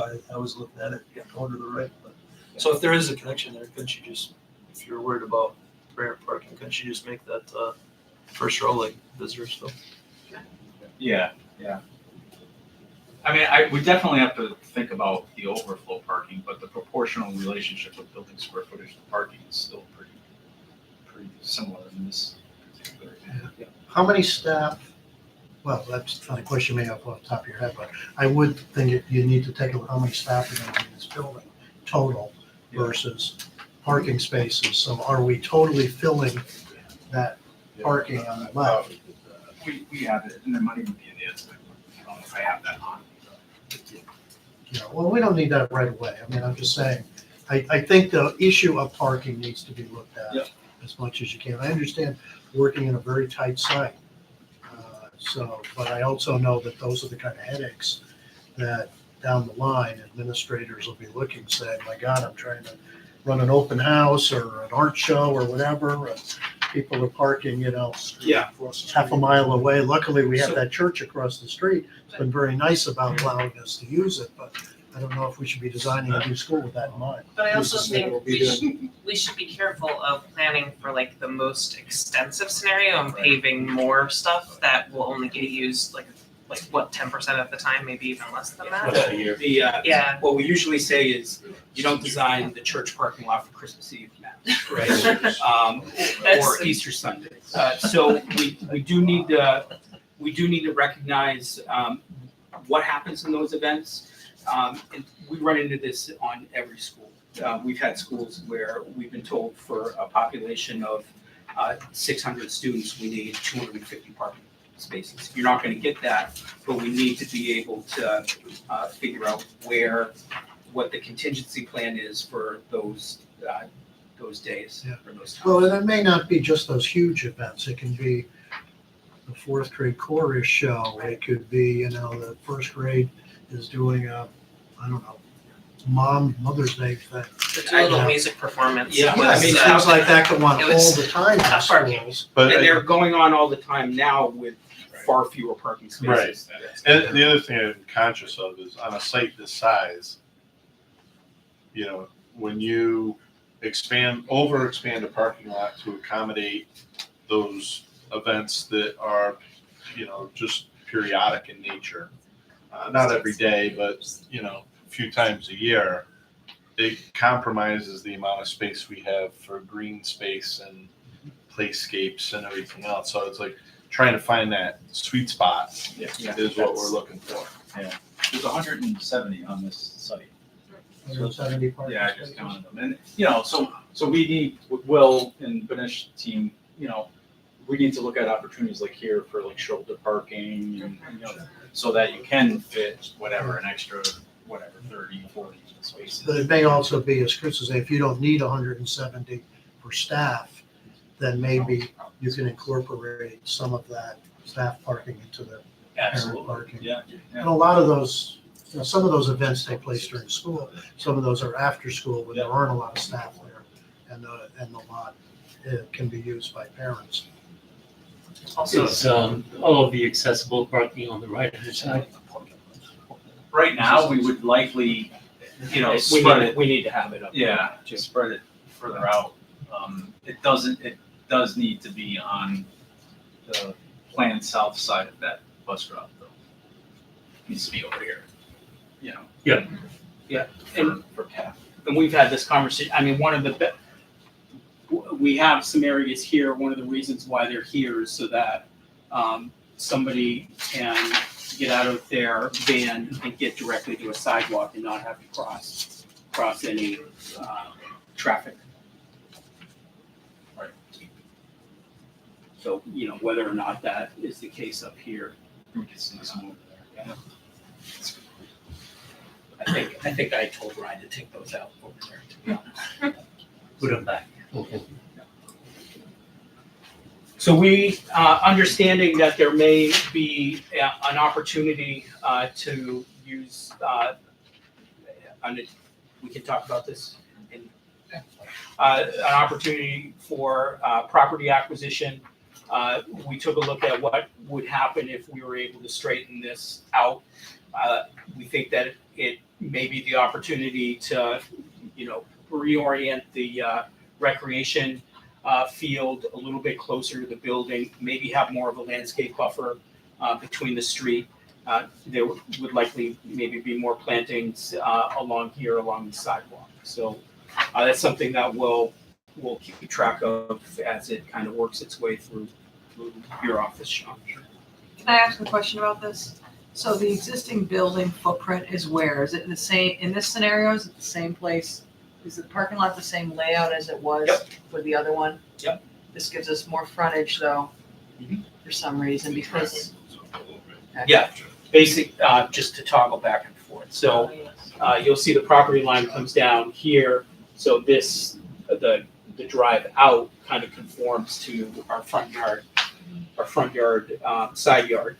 So when that becomes available, it becomes a little bit more, you know, whether or not this is really a straightaway or if we want to have a little bit of a wiggle to kind of keep people from hitting the intersection at 50 miles an hour, we'll have to take a look at, but. Well, just one thing I want people to be mindful of is that when we turn over the new school, the old school will still be there. We'll be starting to abate and demolish it. So we're gonna need an alternative whole parking lot. Yeah. Bus loop, everything has to be designed for when we turn the building over until we can give them the permanent. So So we're gonna keep that in mind as well.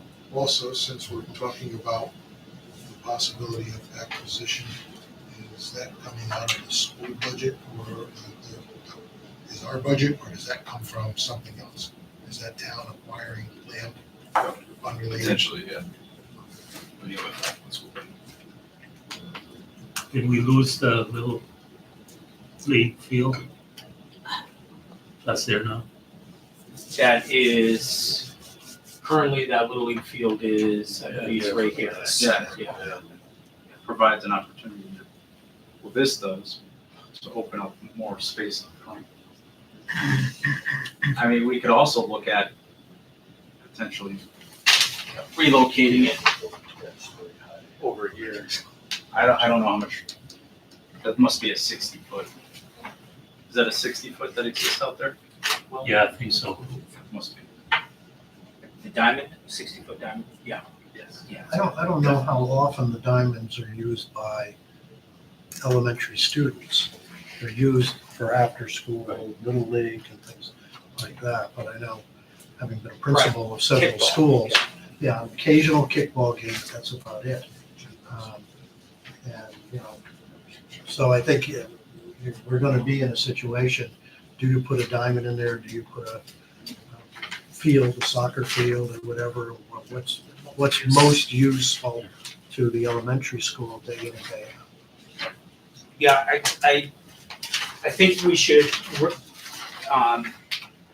clarify, we're showing a recreation field in the dimensions of a soccer field, whether or not it's just a rectangular field that can then be flexibly used, or if it's actually the dimensions of a soccer field. I think that's a discussion that we need to have moving forward. Does a change in parcel size have any bearing on what we're building, or is that all based on population and square footage of the building itself? Acreage? The acreage increases, does that change anything as far as school requirements or any building? No. No, I mean, it'll change your tables on your land use, but other than that, I mean, it might give you more impervious or pervious space areas. I was more concerned, I was just asking more about the school building itself. Doesn't affect that at all. Right, okay. No, yeah, I mean, we were, even if this was a totally vacant parcel, we would likely never put the school where it's located right now, right? I mean, the natural place for the school is back here, so. Let me rephrase the question. Changing the acreage doesn't affect our reimbursement or what we're required to build from a school code perspective, right? It doesn't. No, Reimbursements, state requirements, it's not like you need this much for this. you just need to change the 053 if the acreage changes. Just curious. Just thinking about the dollars. Well, what it will do though is increase the site cost, because we now need to develop the parcel, That's a good point. but not by much. Oh, possibly. It may also open up the opportunity for more surface storm. Right. Which could drop here. So, yeah, it's a good point. There's pluses and minuses. The back driveway is just emergency egress, or is that deliveries? Or Yes, this is, the idea is that this is your construction entrance during construction, so you're not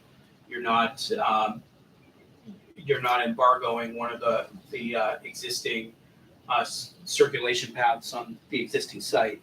So this is also preferable in an outlet if there's an accident in front of the school, if there needs to be a second means of egress out of to another artery. How wide is that area going up? I mean, is that a double lane or is that a size of a single bus? The one on the right? The exit, yeah, the area up there. I think we've got it right now, it's 24 feet. But we can change that. So you couldn't do two-way traffic? Yeah, 24 you can do it. You can, okay. That's a standard 12 foot each lane. Okay.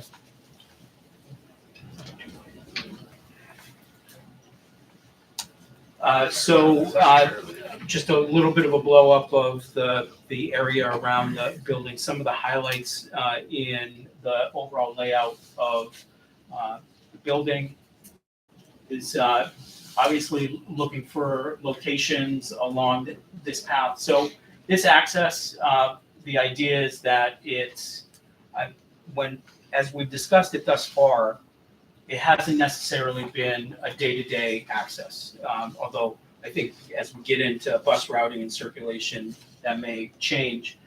However, the idea is that this can also be a walking path on the outside of the school. So placing the memorial garden on an axis, a natural axis within the building on the other side of that area.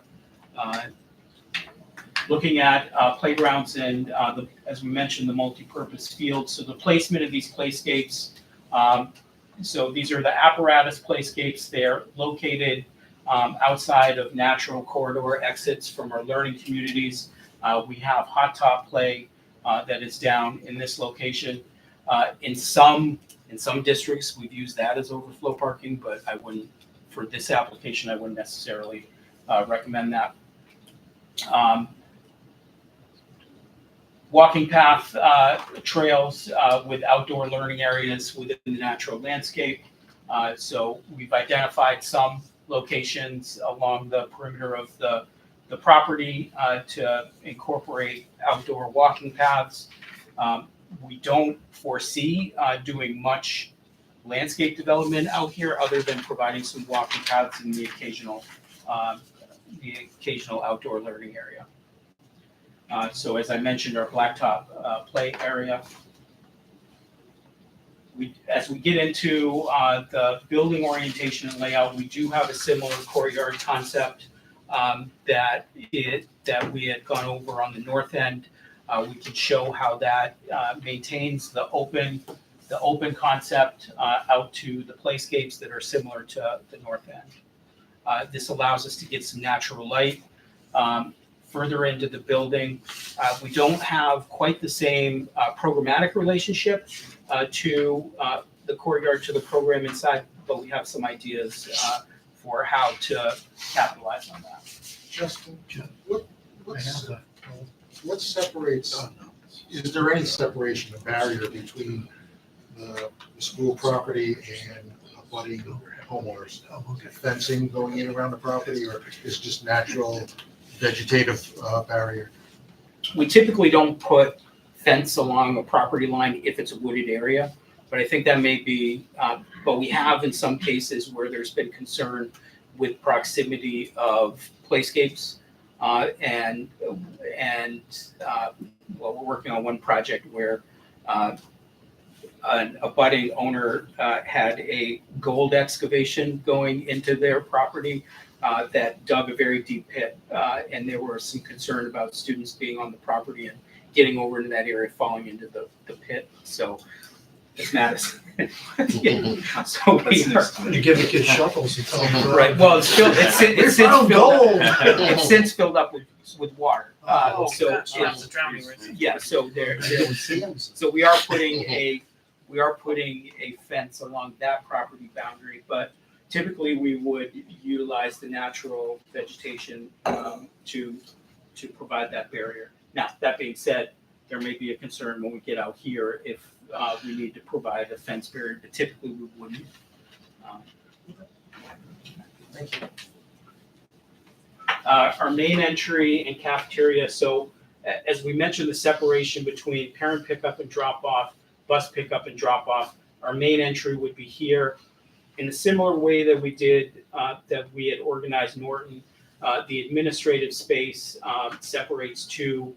While this is the main entry, this could be an auxiliary entry where for dismissal, buses and students queue up within a cafeteria to be able to be dismissed out to a bus drop-off. So the idea is that the administrative space has eyes on the prize, right? They have eyes on the parent pickup and drop-off loop, the bus pickup and drop-off loop. So locating that administrative program at the more public spaces of approach to the building is very critical. Our loading and receiving is in this area here. Our kitchen, our servery, some of our service utility spaces are here. So this is also on axes to our auxiliary. We're calling it the auxiliary bus exit and emergency access for now. And I think that's part of that. Gotcha. You send a very specific message there, Jeff. I'll move it along. So we had discussed that. Okay, floor plan diagrams, much in the same way. So much in the same way of the north end, we have a main level here to the left and an upper level here to the right. Slightly different organization, but the concept is the same. Most of our building program is on the main level. Some of our upper elementary program is on the upper level. Separating our learning communities from our public program within the building, media center, gym, some of our specials, cafeteria, servery, the concept of our Main Street corridor that kind of connects all these specials as well as our public functions. Our learning communities on the lower level and the upper level. On the upper level, we do have a connection between the learning communities on the on there. So as Jeff had mentioned, we're utilizing this egress stair that allows for our second means of egress out of those spaces. Justin, if you're gonna put an addition on at some point in the future, where would you put it? Likely be at these ends here. So you could do the same as Accurate. what we talked about, the other building, you go, 2 and 2. Yeah, that would be the proper location to put it. Yeah. I know we didn't identify that in the Well, I same only way. brought so it up we because will. it was identified the Yep. other one. So main level floor plan, as we had mentioned, our main entry is here. Again, our public or special spaces are off of this Main Street corridor. So the distinction between the North End organization and this one is that the gym is really interior to the floor plan, and a lot of the specials and the corridors orbit around that. So our main entry, administrative suite, as well as our nurse suite, faculty dining located in a similar orientation to our bus pickup and drop off, cafeteria, kitchen, our utility and storage there. Similar platform layout between the gymnasium and the cafeteria to enable that, and some continuity in the opportunity between an all-school assembly and a more intimate or select presentation or performance.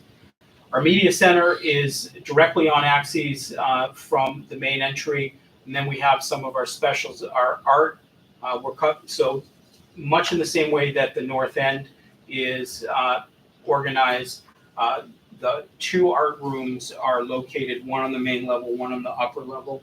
The idea in these schemes is that this would be our lower elementary art room, our upper elementary would be directly above that. Music ensemble, instrumental and general music off of the gymnasium in close proximity to our platform area here. There were some very specific program adjacency requirements that similarly to the North End require us to have our music rooms adjacent and within proximity to the gymnasium. Our kindergarten wing is directly off of the main entrance access, and our grade 1 and 2 wings are off of this learning community. We have identified our additional ABA spaces in this plan. This was a request. These are these 2 classrooms that are here. We also have some of our special education and OTPT social worker psych in this area here. So very similar layout in learning communities to the North End, where we have a duplication. This is more or less a stacked area where we have our teacher planning area that is really kind of in the nexus between our grade 1 classrooms and our grade 2 classrooms. We also have our stacked multi-fixture toilet rooms, as well as a custodial closet and IDF room. We have our learning community specific resource room that is in each location there. And the kink or the shift in the floor plan winds the corridor, allows us the opportunity for some breakout space where we may be able to put a teaching wall or a learning wall in that area to support a little some more flexible learning.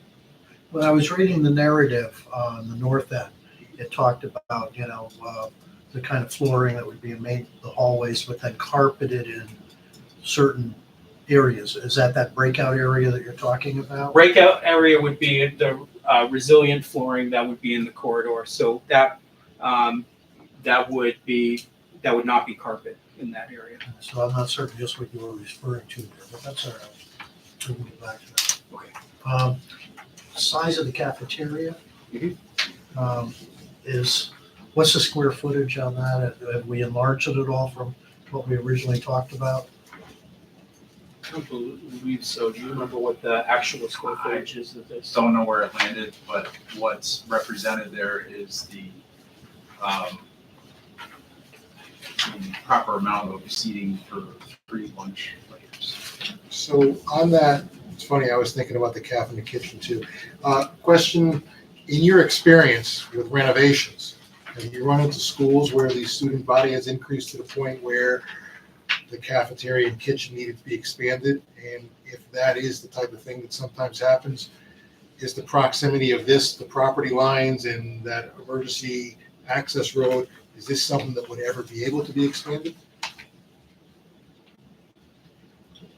I don't, I've never run into an instance where that is, yeah, typically if you're on that order of magnitude, something dramatic has shifted in your overall demographics, that you have many other problems in your building before you get to the size of the cafeteria. But to your point, if we needed to expand space within the cafeteria, I guess we can look at where that opportunity might be. But I can tell you what we do now. Yeah. Because, You got a lunch. so, yeah, Dodd, for example, that when you're driving on Park, that everything you see there is an addition.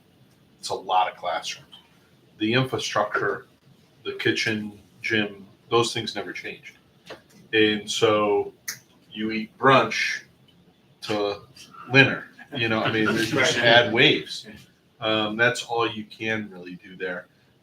But one thing I noticed here that's, you know, kind of a deviation from the north end, they don't have to be identical, but on that property, maybe there was the opportunity that one of the walls was not really a wall, you know, and it just kind of was able to blow it up a little bit, which was And really enlarge nice. the cap, Yeah. yeah. Oh, right. with it. You have kind of a Yeah, on the hallway north running end, through yeah. there that isn't really a hallway. It was a hallway that kind of Yeah, doubled as a little extra breathing room because the wall wasn't there. we're only using the ends of that cap for that purpose, yeah.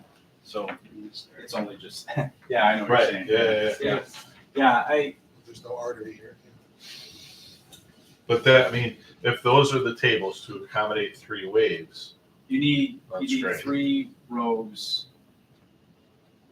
We'll take another look at this to make sure that it's appropriately sized. I believe it is. I don't know what it is compared to the ed spec, so let me Sure. get you the Yeah. answer to And that. I'd like to know the square footage of the 2 buildings. Obviously, the north end is a bigger school. Right. But Right. I'd like to, you know, Sure. be able to compare the 2. for the cafeteria alone or for the whole building?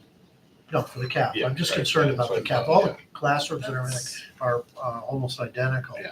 It's just that cafeteria, you know, I've seen some very undersized caps. Yeah. I can't tell from this picture. That's 144 seats. Yeah, should be 220, should be, yeah, Jeff, 220. on the 11 by 17s, we do have some square footage. It looks like it's 3,500 square feet. So that's bigger than originally what we had talked about. It is bigger because what it should, if you're following state regulations, 661 divided by 3 times 7. Yeah, it says 3540. Yeah, so we're in between what I think the ed spec was and what the state standard is. The state standard is 3,855. We're at 35, and I bet you the ed spec, I have it, Yeah, the ed spec was tighter. is like 2950, I think is what I remember. So, but let us blow up that plan to make sure that we can fit 221 in there with seating. Yeah, that might have just been, that, this looks to me like we can improve on some of our spacing. I have a, yeah. Yes. Our square footage presently is state standard total. It's a little shy of it. It's about 400 square feet shy of it. So it's in between what you have for an ed spec and what the state standard is. No, I'm talking about the whole building. Oh, I'm sorry. The reimbursable piece I'm looking at right now. Well, we've added the ADA. I will get you that exact number as it's measured for OCI and R2. I'm just thinking ahead, if we find that the cap isn't quite the size we'd like it to be, is it possible for us to add some square footage or even do it as an alternate? Yep. And maybe similar to what we did in the other, Yep. bring another hallway down that side or something.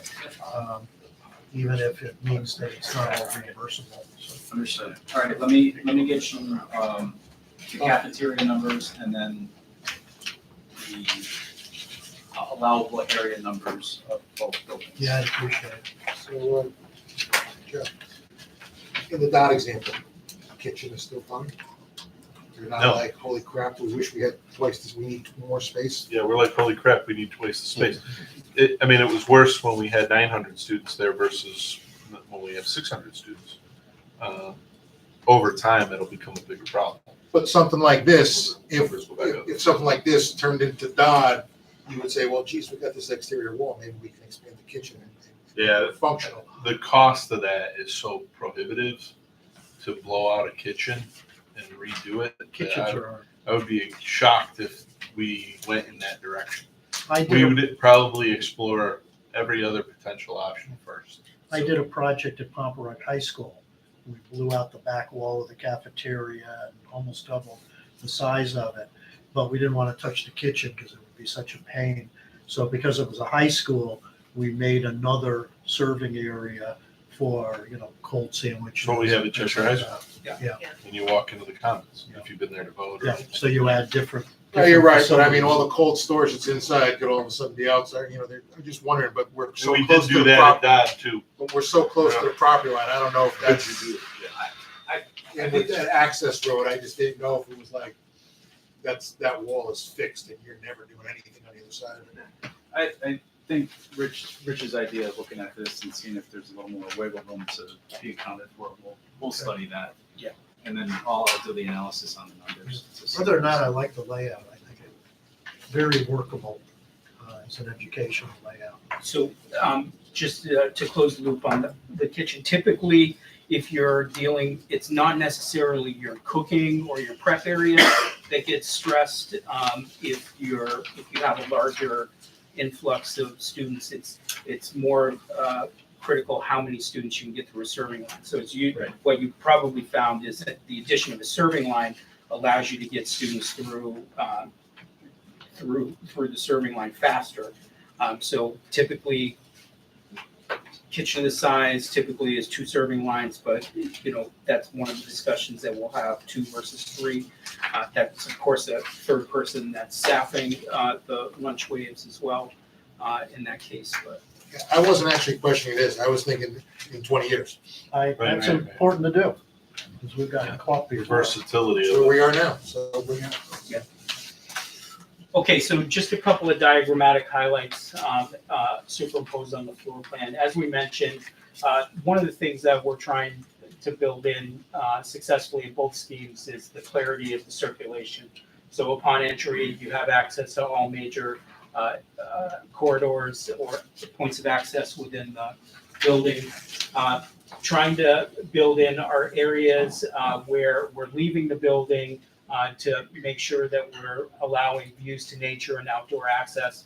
So each one of these corridors comes down to a window or an opportunity to kind of see out to nature in all directions, and especially important off of the main entry, being able to see through the building. Our opportunities for natural daylight, the areas in yellow, are the areas where we will be able to build in the exterior building envelope windows and natural light there. We will have borrowed light in some of these areas. Our art room, this is something that we'll need to pay attention to. It is a north light, so appropriate light for an art room, but making sure that we're maintaining that transparency. What does that mean, borrowed light? Borrowed light means that, so this art room is not on an exterior wall, okay? So we do not have an opportunity to have a direct, with this layout, and we may look at this if things get shifted around a little bit. This does not have the opportunity to have a direct window that goes to the outside. So we would have interior storefront, interior glazing on this wall of the art room, and make sure that we're doing the same on the actual exterior wall. So Did you have your something like that natural in light. Oxford when we looked at it? Yes, yeah. So your natural light is borrowed in the sense that it's coming in, filtering in through a corridor. albeit it's a fairly But it still narrow feels space. like you're looking right out to the outside. It's coming through 2 windows. Yes. Thank you. Brevity is. I think I'm I think I'm the single. There are dangers of that, right? One of the nice things about this layout that's similar to the north end is we have the opportunity to make sure that we can compartmentalize our learning communities from our more public spaces. So similar to the north end organization, we have the ability that we can provide sets of double doors within the corridors on hold opens. Those can remain open during the day in the event of a lockdown or a fire alarm. Those doors close and then become a secure barrier from the rest of the building. So, You go back to the lower level. In the, like right next where it says for natural daylight, how are you getting to that stairwell? How is that, how do you have any sort of egress from that little compartment? Is there a hallway there? From here. Yeah, Here? there's, It's not a communicating stairs, it's an egress there only, so you'd come from the upstairs down directly to the outside. Is that what you're asking? So, yeah. the intent wasn't, here, let me go to the second floor. so this is interior, upstairs, so you'd get into this stair, and then when you go downstairs, for egress, you go directly out. So there is no, I mean, we could certainly, Yeah, why not extend that hallway? and certainly be able to could. Use it to go both ways. you certainly could. It's there for egress, so that's why we did it, but we can extend that hallway. But Well, if you're like communication- locked down in that lower right corner, you have no way to get out of the building. There's a door there. There's, yeah, Where? well, there will be a door here. Okay. Yeah, there should be a door. There has to be a door. But we could certainly connect it, so it could be also a convenience stair. It seems if it's just a stair to like exit the corridor up top, it's kind of wasted because you're, like, that's space that you could use somewhere, no? Well, the stair there. Well, it was our way to not have 4 stairs. So the way that it works, if you go to the upstairs, is I won't get too complicated, but if there's a firewall here, I've got 2 stairs plus an egress out from the egress perspective. So we did this arrangement to save a 4th stair, the construction of a 4th stair. So I know what you're saying. So yes, but it is wasted space, but it's wasting less space than if you had a full stair. Yeah, it alleviates the need for putting in a 4th stair in. But it's a good point where we probably should connect both floors so that if somebody wants to use it out of convenience, they're not going outside. Yep. So the upper level, Dennis, I believe this is a comment that will persist on the north end until we show you that we have accessibility within the media center. So we have positioned the elevator. It's not being shown as a multi-door elevator right now, but at least where we've positioned this elevator allows us the ability to reach the 2nd floor of the media center from within it. So in a similar way that we have the north end, we have our grades 3, 4, 5, and 6 learning communities on the upper level.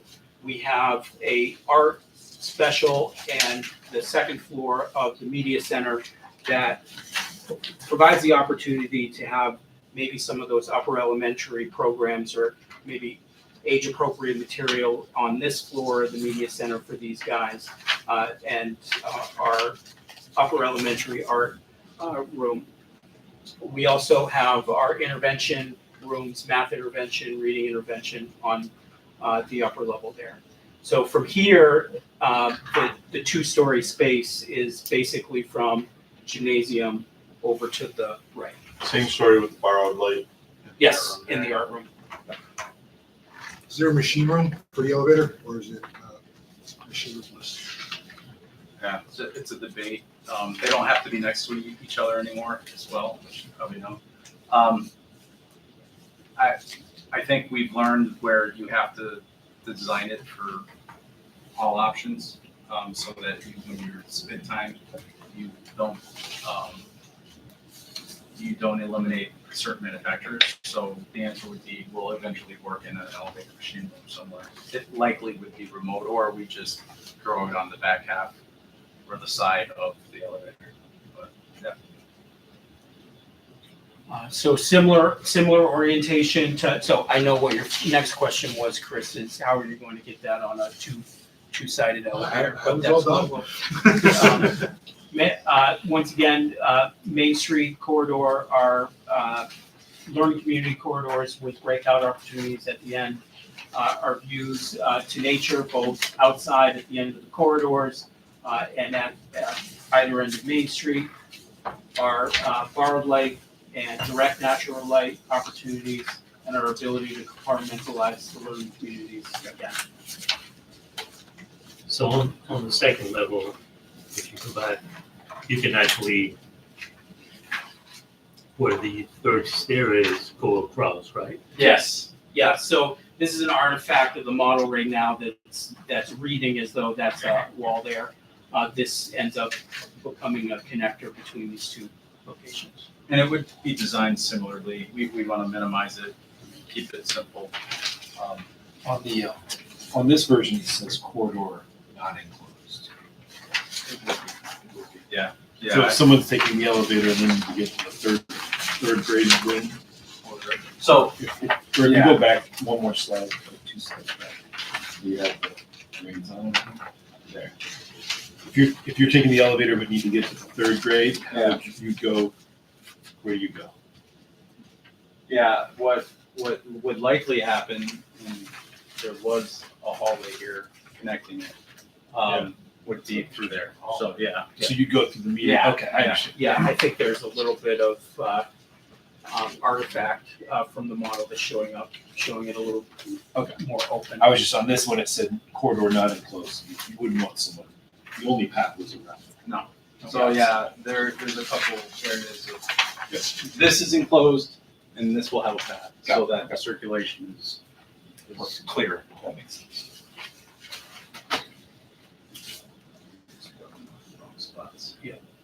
Okay, so I want to warn you that, I'm not going to warn you.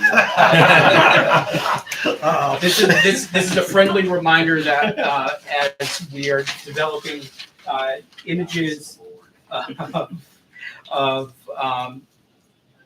conceptual images of what the building potentially looks like in terms of massing, it is sketchy in nature, it's loose.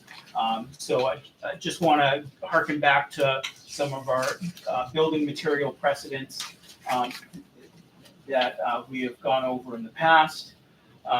This is a view of the approach at the bus drop-off.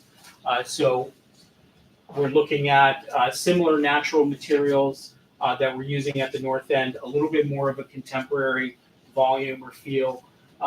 Here's what you'll see. We have our parent pickup and drop off over here, bus pickup and drop off, our cafeteria entry, our main entry over here, stone veneer in locations, as well as a mixture of other natural materials, but as well as metal panels that give the appearance or the impression of a natural material, or at least playing with that. Here's an image looking at our main entry, bring some canopy structures out to our double height space at the entry. So what you're starting to see so Justin mentioned a little bit more contemporary. The idea of like this treehouse-like feel, what you'll start to see at the main entry. These could be more the glue lamb that we had a lot of discussion relative to during some of the think tank sessions, or during the think tank session. So that whole main entry feel has this very warm timber kind of structure across the top of it. Can I, on this slide, can I just ask the committee for thoughts on the aesthetic? We have to be nice. Let me rephrase that. We don't have to be nice, but we have to be kind. Well, but we also have to make sure we don't wait 2 weeks to have that discussion. Just my personal opinion is it sort of kind of looks too much like the North End one. The elements are the same, even though they're displayed differently. The columns that are skewed, the stone at the bottom. And I thought that part of the assignment was basically to give us two schools that were the same but not different personalities. To me, this looks like a good step in the right direction, but it's not quite there. My expectation would have been that this would have been a perfect brick building with other things. Because this one is front and center from the road. Yeah, my first reaction, my gut feeling is that it looks very contemporary to me. And not quite what I was expecting for something which we had talked about, aligning it with the fields and some of the other things that we had discussed. But the roof line on it, I don't know what those large vertical pieces are along the front, but it feels to me like a very contemporary building. I feel like it, that neighborhood is very different from the neighborhood in the North End, and it's a lot of smaller, lower ranch-style houses that I'd say were built in the maybe 60s.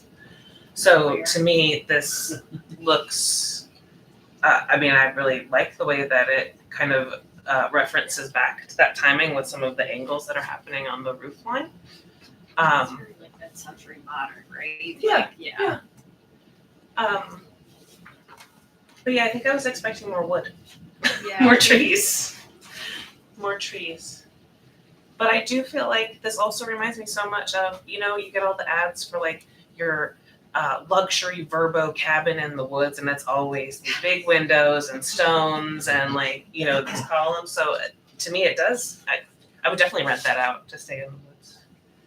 I would agree with you on that. To me, it looks like somewhere I pulled in, and that's where I'm going to be staying for the week. It doesn't look to me like a school, and I don't know if that's just because of the windows and the separation of them and the shade above it. I don't know what it is, but it strikes me as something more.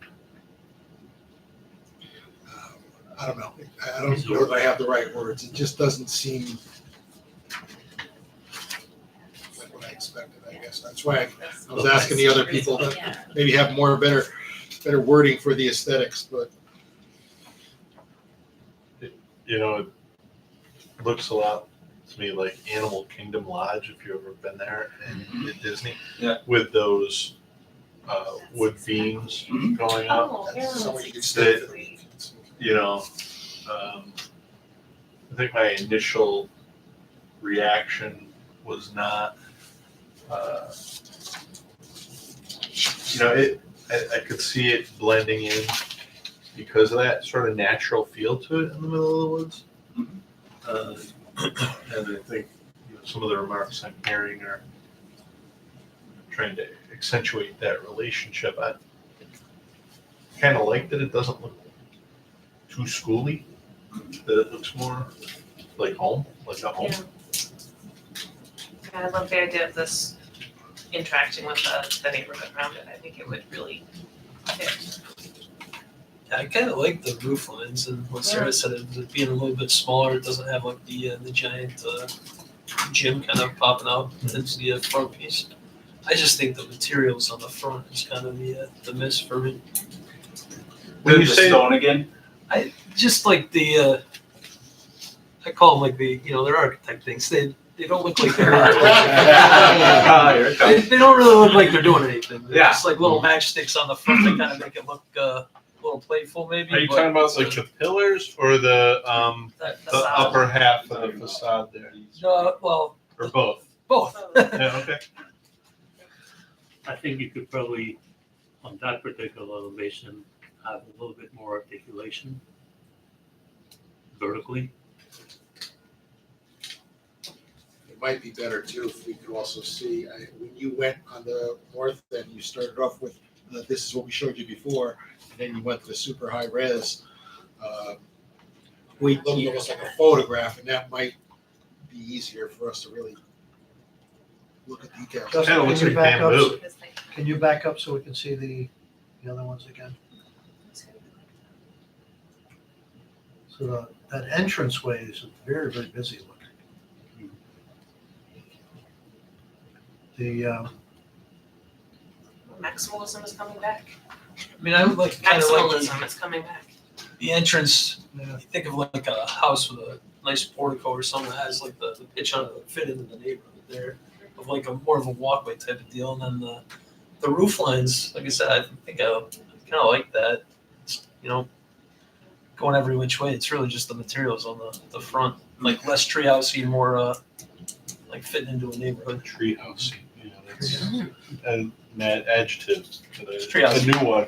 They know exactly I would what I mean. use. That's like- Yeah, that's like no, what we're it's- doing. it's a great I mean, adjective. That's what we use in the office, we were talking about, make it feel, and that's what we were talking about at the think tank, make it feel like a treehouse being in the woods.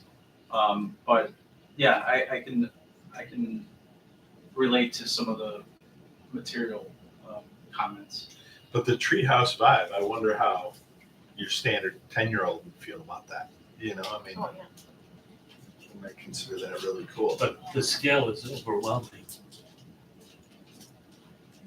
the right-hand side looks like a motel. The entrance, I think, Jeff, to your point, to some extent works. Yep. But the right-hand side, I was gonna say, it looks like an aircraft carrier with the ramp.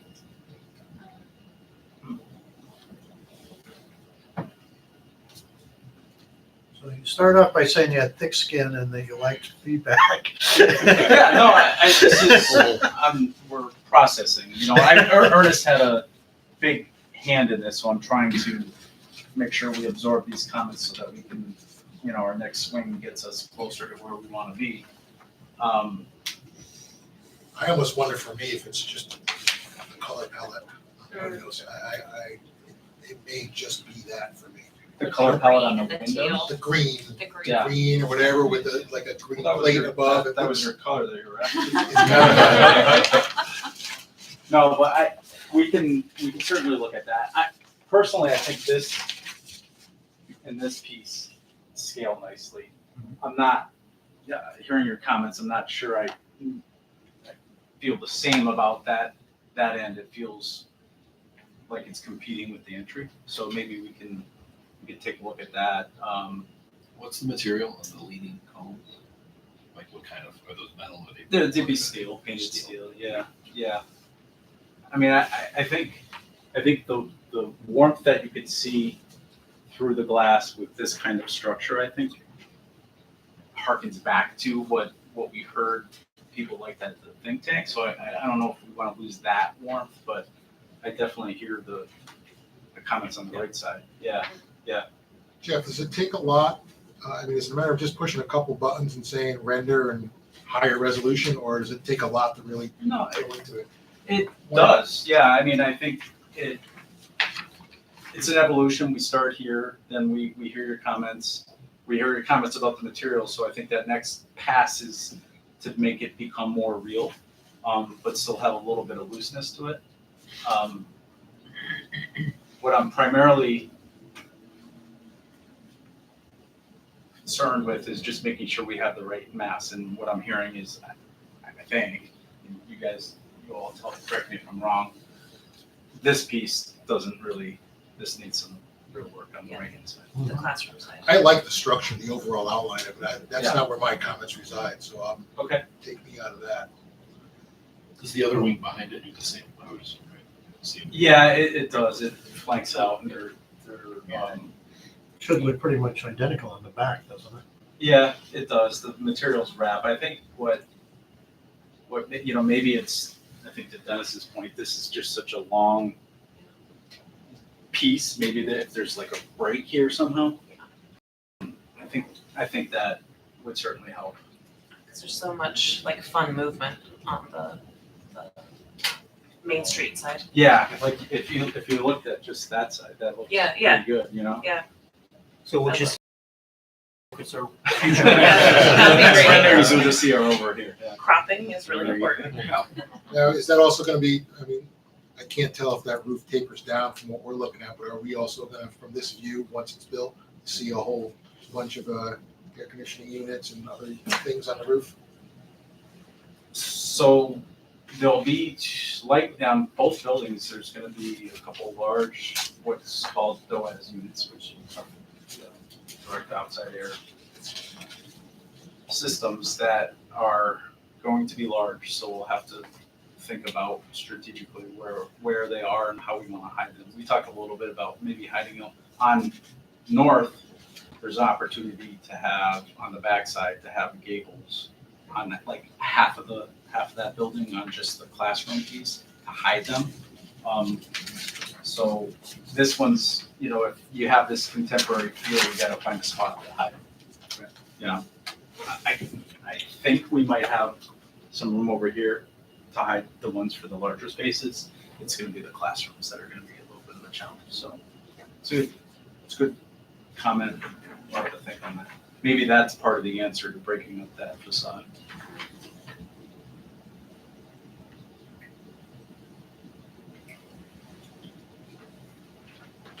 So I have material.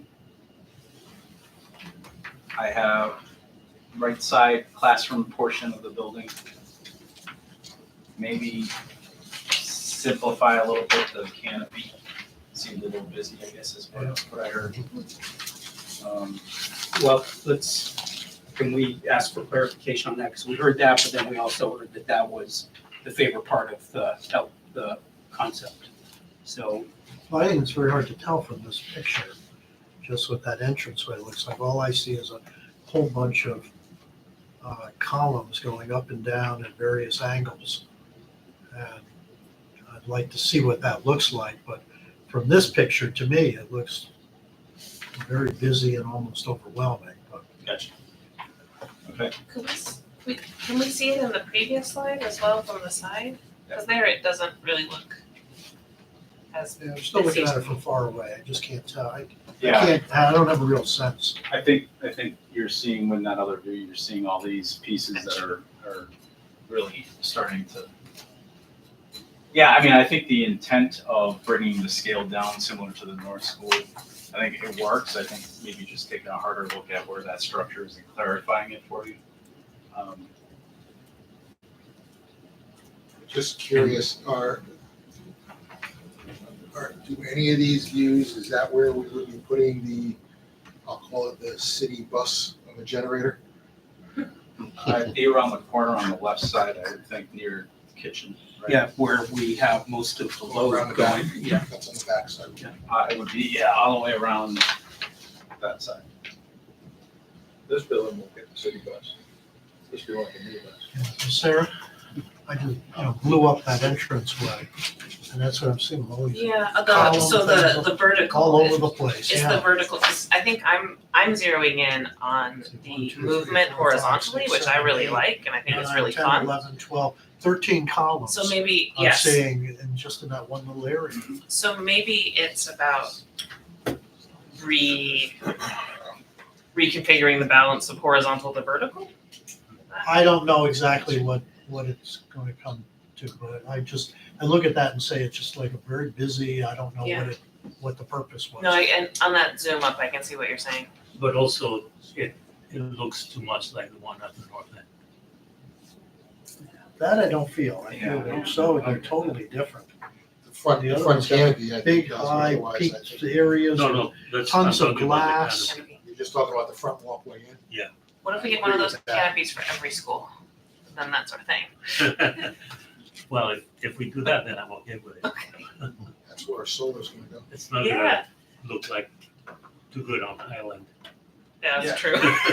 I mean, staring at this, I mean, I wonder if it's as simple as if this overhang wasn't there.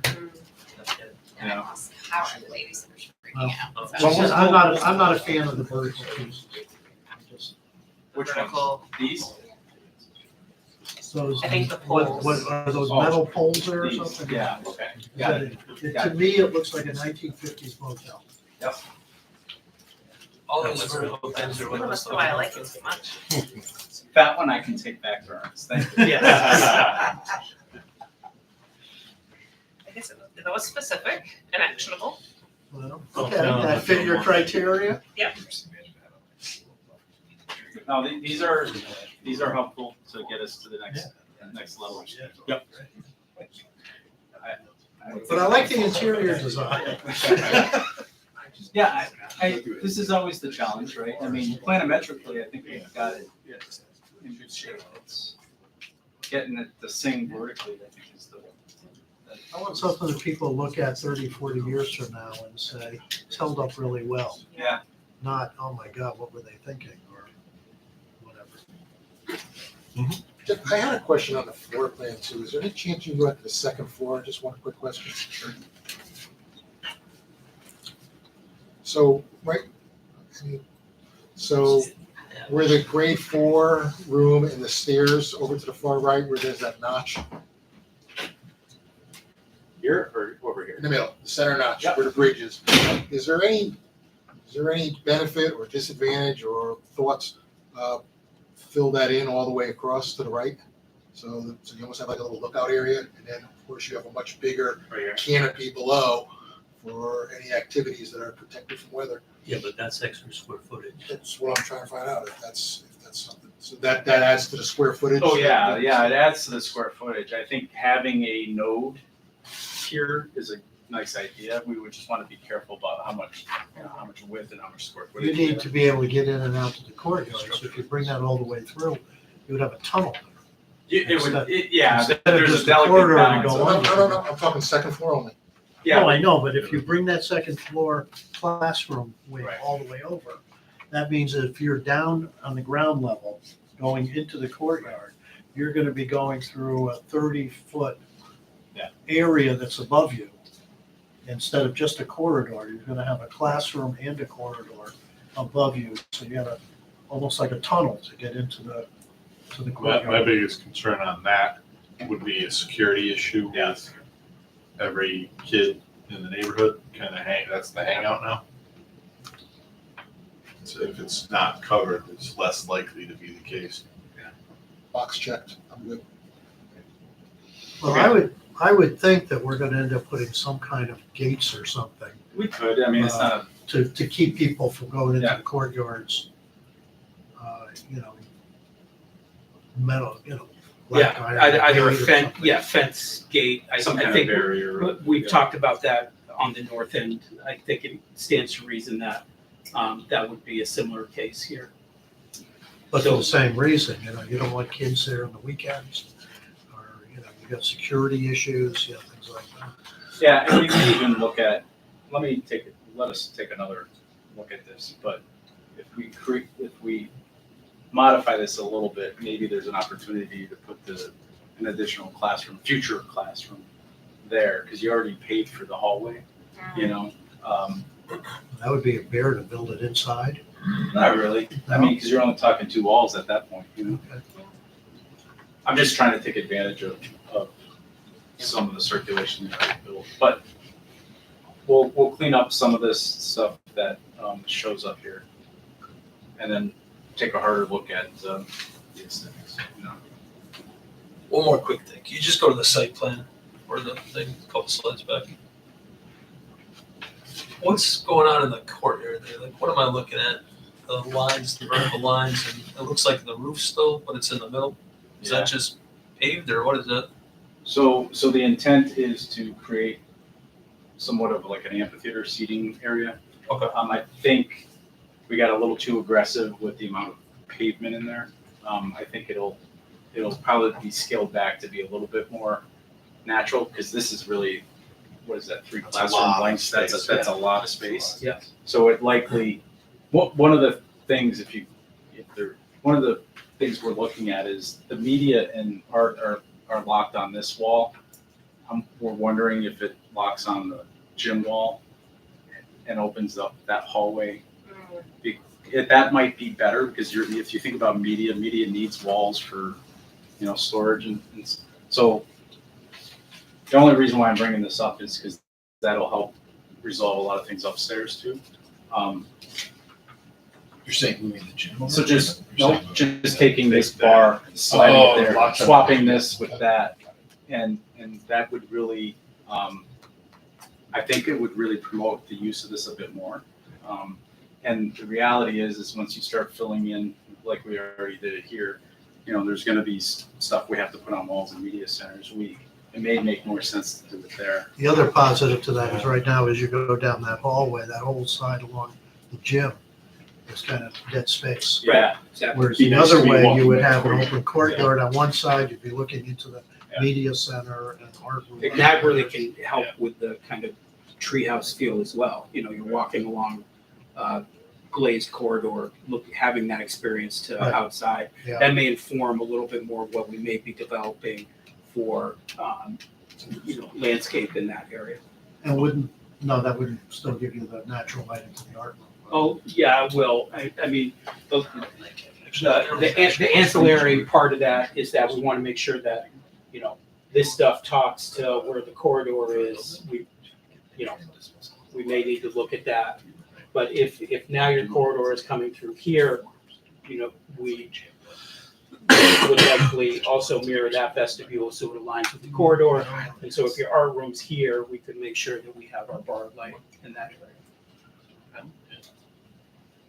I just think it might resolve a lot of things upstairs, downstairs, in the courtyard. I Should really agree. be open it up, feel a little better. So the answer to your question would be that we'll probably scale that down a little bit, and it was intended to be some kind of outdoor, reading, maybe a couple classrooms together. So As you're looking at this one now, you're talking about that area like between the 6th grade and 4th grade, that open area inside. Yeah. Couldn't some things like that resource room down the bottom there be moved up into I that had space? it there once, we could look at that too. It felt a little too tight when we had those two side by side. Massing wise, I could move this one up, and then that's even easier for addition here. And then that gives you your future It does, and construction. we had it there at one point. We certainly can do it again. What we probably would do is put this guy in here and kick this guy out, just so that. So this is more, because this So more- resource Yeah, room I is prefer really that, for. yeah. You know what I'm saying? I'm just thinking from a Yeah. student access perspective, Yeah. I'd much rather see that, yeah. We can certainly study that. Let me write that down. Yeah, and then, planimetrically, we were looking for, Dennis, you were looking, this aircraft carrier look here. Maybe the answer is where the program, like inside the function of the program changes, so there's a logical point to break it, That's probably a good spot to look to inform the elevation.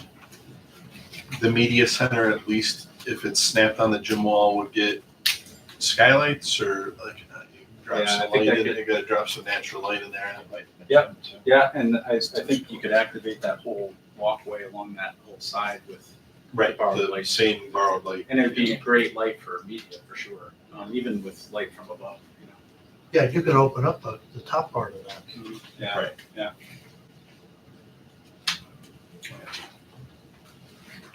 Thank you, guys.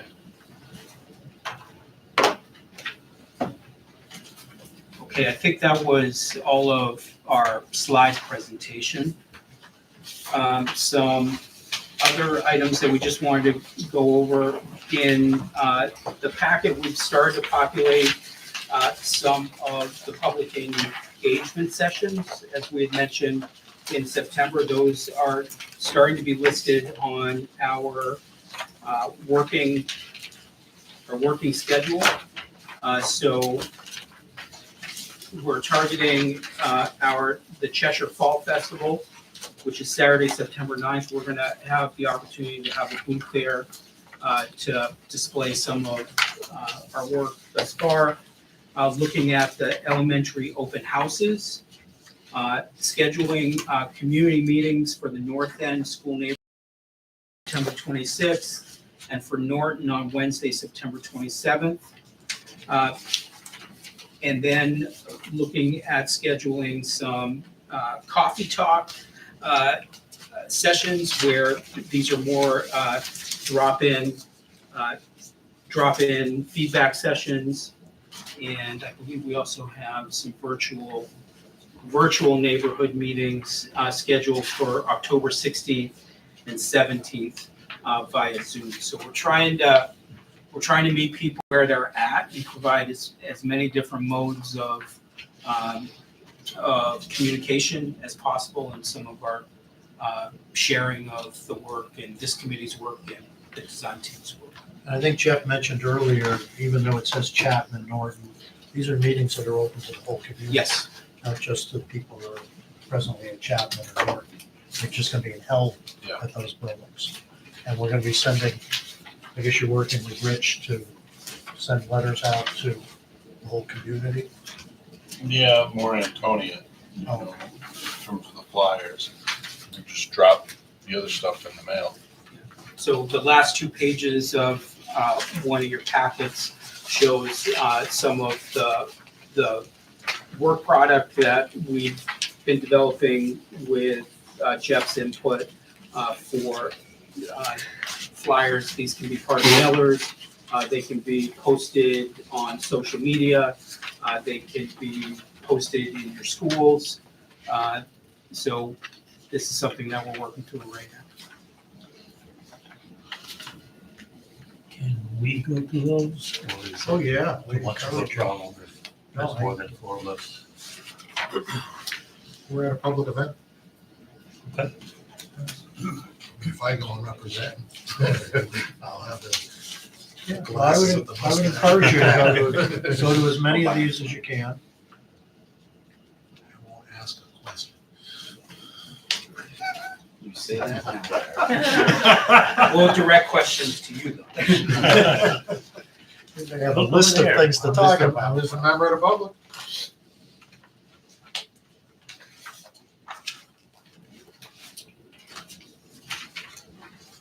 All right, any comments or questions? Jeff, Justin, thank you very much. You're making some nice headway.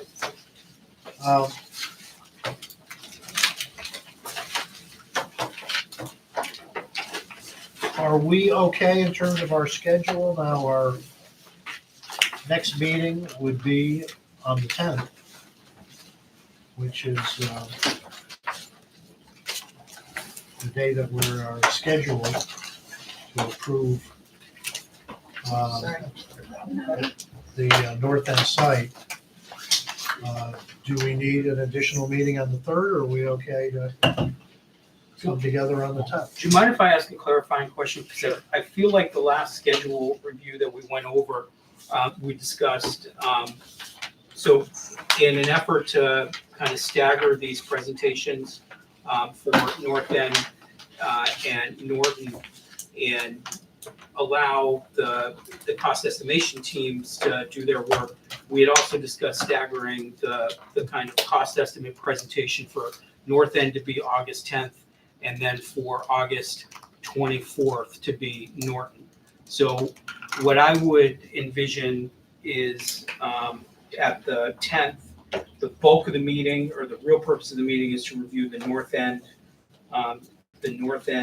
cost estimate. But I think based on some of the comments that we had, we're going to need to have a recap of some of the Norton massing and elevations, much in the same way that the last 2 weeks we kind of developed the North End stuff.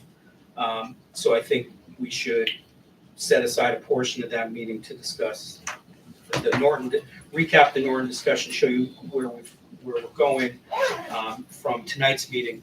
But I think, and Laurel, correct me if I'm wrong, the schedule is formally North End approval on the 10th, Norton approval or cost estimate presentation on the 24th. All right, so that doesn't put you behind at all.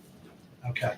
On the 10th, we would also want to deal with any other questions or issues regarding the schematic narrative or whatever.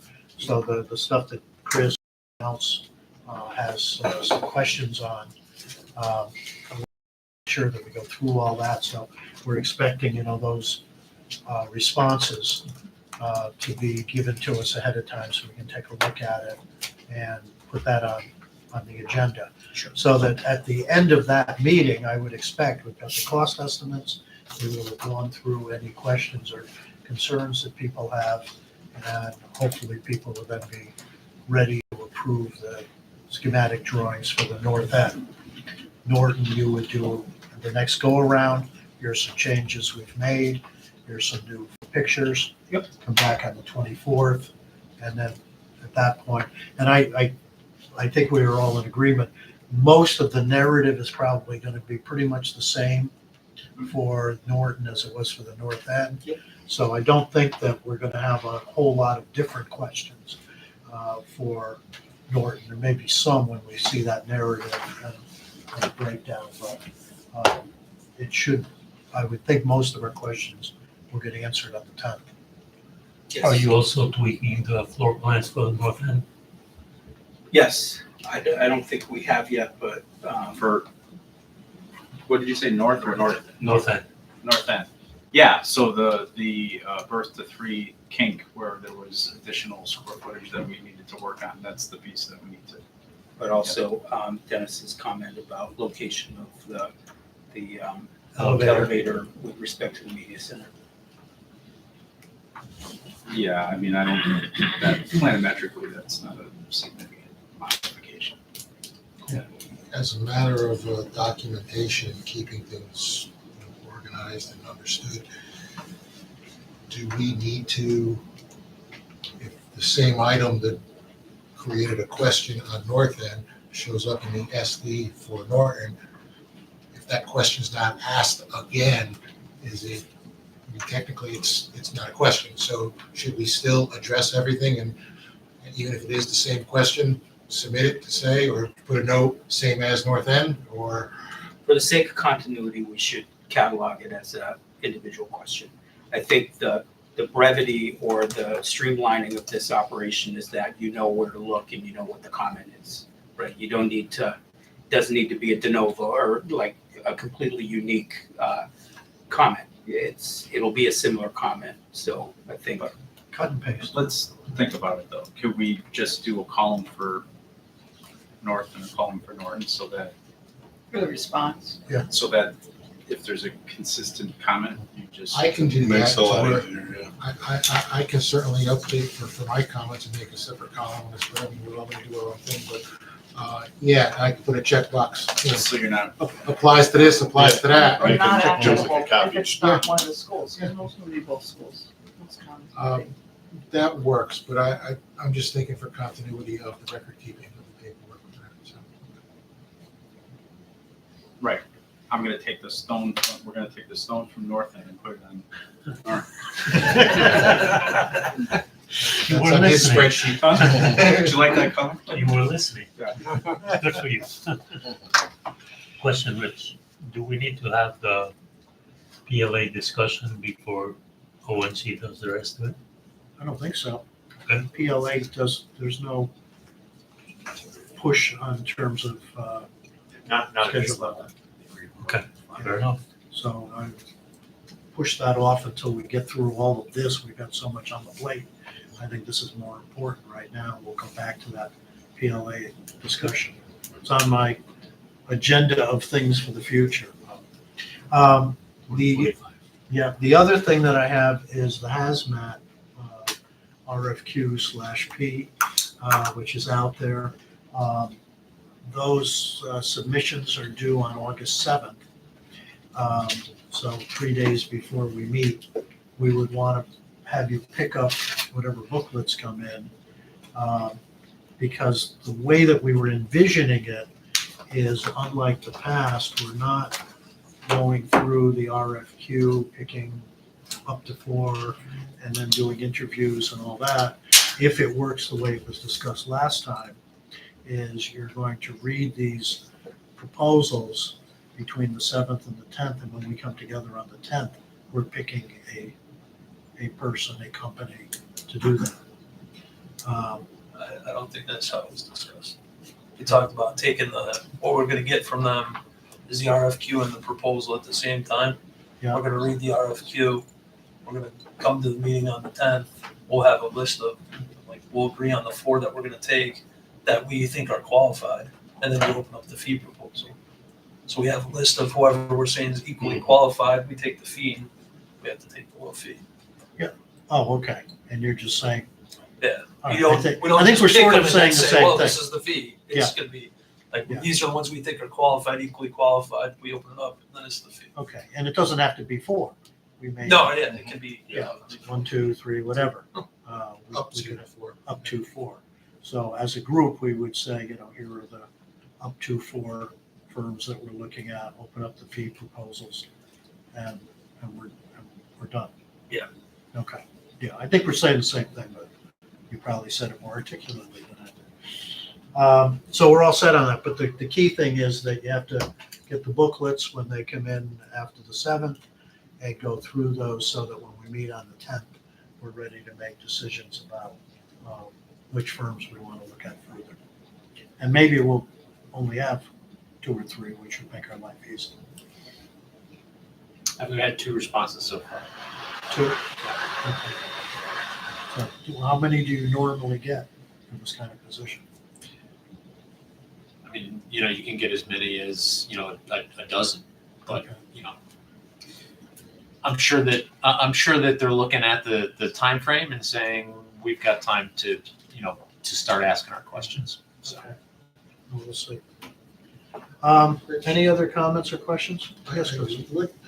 I'm sure this is embedded in the items for future agendas, but what is our process, or how do we go about resolving issues such as the photovoltaic or natural gas, the geothermal, open items? I don't know if that's going to be, these are all things that are going to maybe partly be on your open items list that'll be discussed. How do we not lose track? The PLA is something else. I mean, these are some big ticket items that I look at a meeting like this and I say, well, when in the world would we have, when are we going to talk about PLA or that? So how do we, or are you keeping track of those? And we're going to have, throw they say next week looks like a light meeting, or next meeting looks like, let's Well, that's what I was TV, doing or with the PLA, is I was saying, okay, we've got a lot on the table through August. Hopefully, come September, things will slow down and we would have a chance to look at that PLA issue. Some of the other things that you've talked about are design issues, and I don't have to answer for you there. I don't know if you I guys. didn't think they were design issues, they were cost issues. weren't they? Cost We issues. had already come up with, we're gonna go with the chiller beam. Then it was a matter of the delivery, and they were gonna price up both of them. yeah, Never but there's know what also the the price. but there's also the photovoltaic, and do we want to do that or not? And if Like not, what's on the price, right? and all that. Well, yeah, but we need to know what different options are. And, I thought that's what they were pricing up as part of I it. don't think No. we got as far into quantity as for PVs yet. A lot of it's gonna depend again on the system we select and where the budget comes in. If the budget comes in low, there's an opportunity to provide PVs, and there's an opportunity. If it doesn't, it could be an alternative, maybe PPA or something, but depending on which way we go, and kind of stemming on the Eversource meeting we had, if, we're looking to offset what we're producing, that's one option. If we're looking to offset just something, it's another option. So there's options on that haven't been really brought to the table yet, Chris, that I agree with you, have to be discussed. that's what I'm saying. It's All those all- ifs and the way to do it. And well, how much can the roof handle at North End? Or how much can it handle here? What are our? I have no idea what our options are to even evaluate any of those ifs or what we want. Right now, I know the switchgear is going to be capable of sometime later having a circuit breaker put in, and there's going to be a couple of conduits run up to somewhere on the roof. That's it. So, I mean, it's not like we have structure sticking up and steel pipes and everything, we're ready to just clamp things on. We have the ability to invest a whole ton of money later on to put it in, but do we want to do something now or not? And that's one item. I'm saying items like that involve a large discussion. What's the process for bringing that to the table and discussing it at some meeting? Do we keep a track on here as those are items that we just show up here as a bullet list for future agendas, or do we decide when we want to discuss them, or how do they not get lost and get discussed before they're done? Well, I mean, we talked, with Rich about putting together a list like that. I could very easily keep on the agenda a bulleted list of big items that need to be discussed at some future meeting. Some things like, solar panels, things like that, may not get resolved for quite some time. That may be something and that's something that, depending on finances and everything else, if the building is designed for it, it's something that you could be moving into quite a ways down the line. I know, but understanding when you say designed for, what does that really mean? And really what it means is you just have a pipe going up to the ceiling. So you're not really. Well, I hope, you're designing it for the load and that, not just running a pipe. Right?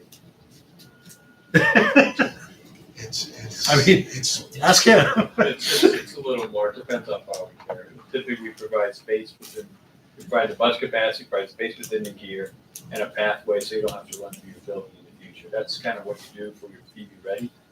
And then, depending if you purchase it yourself or buy it, you have a path back to your gear without destroying your building. And the roof itself, the structural has to design for additional 8 pounds per square foot for a ballast system. And depending on the site class, if it's a B or C, they'll need and the attachments would be originally secured to offset what you need to do. That's all the stuff that we have to kind of work out here.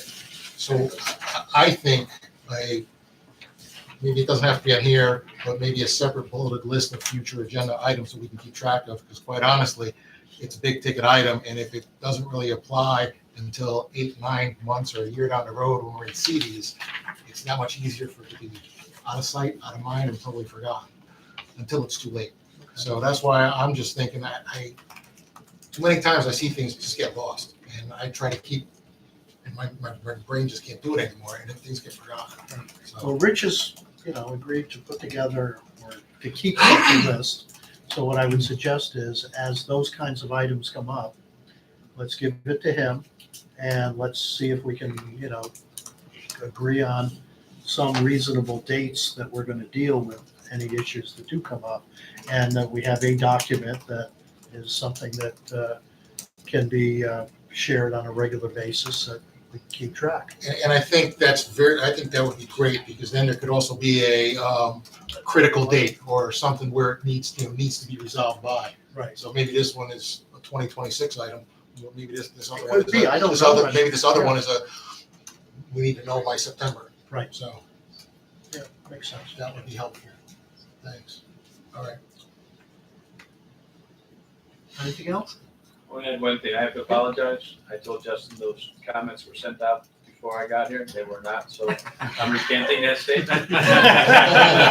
We didn't believe you anyway. So That's our action item list to make sure that's noted. I brought copies. Unfortunately, the person who printed out for me forgot to hit send, and he just sent them 10 minutes ago. So Okay. they'll be in your inbox tomorrow morning. Okay. there I you can go. apologize to get that correct. All right, You well, should now have we're adding a waited couple till of after we columns to close. it, and we've got some other changes to make, so we'll be expecting that down the line somewhere. Put that on the list, Richard. Absolutely. All right, anything else for the good of the order? If not, then I would entertain a motion to adjourn. So moved, seconded. All those in favor? All right, thank you all very much.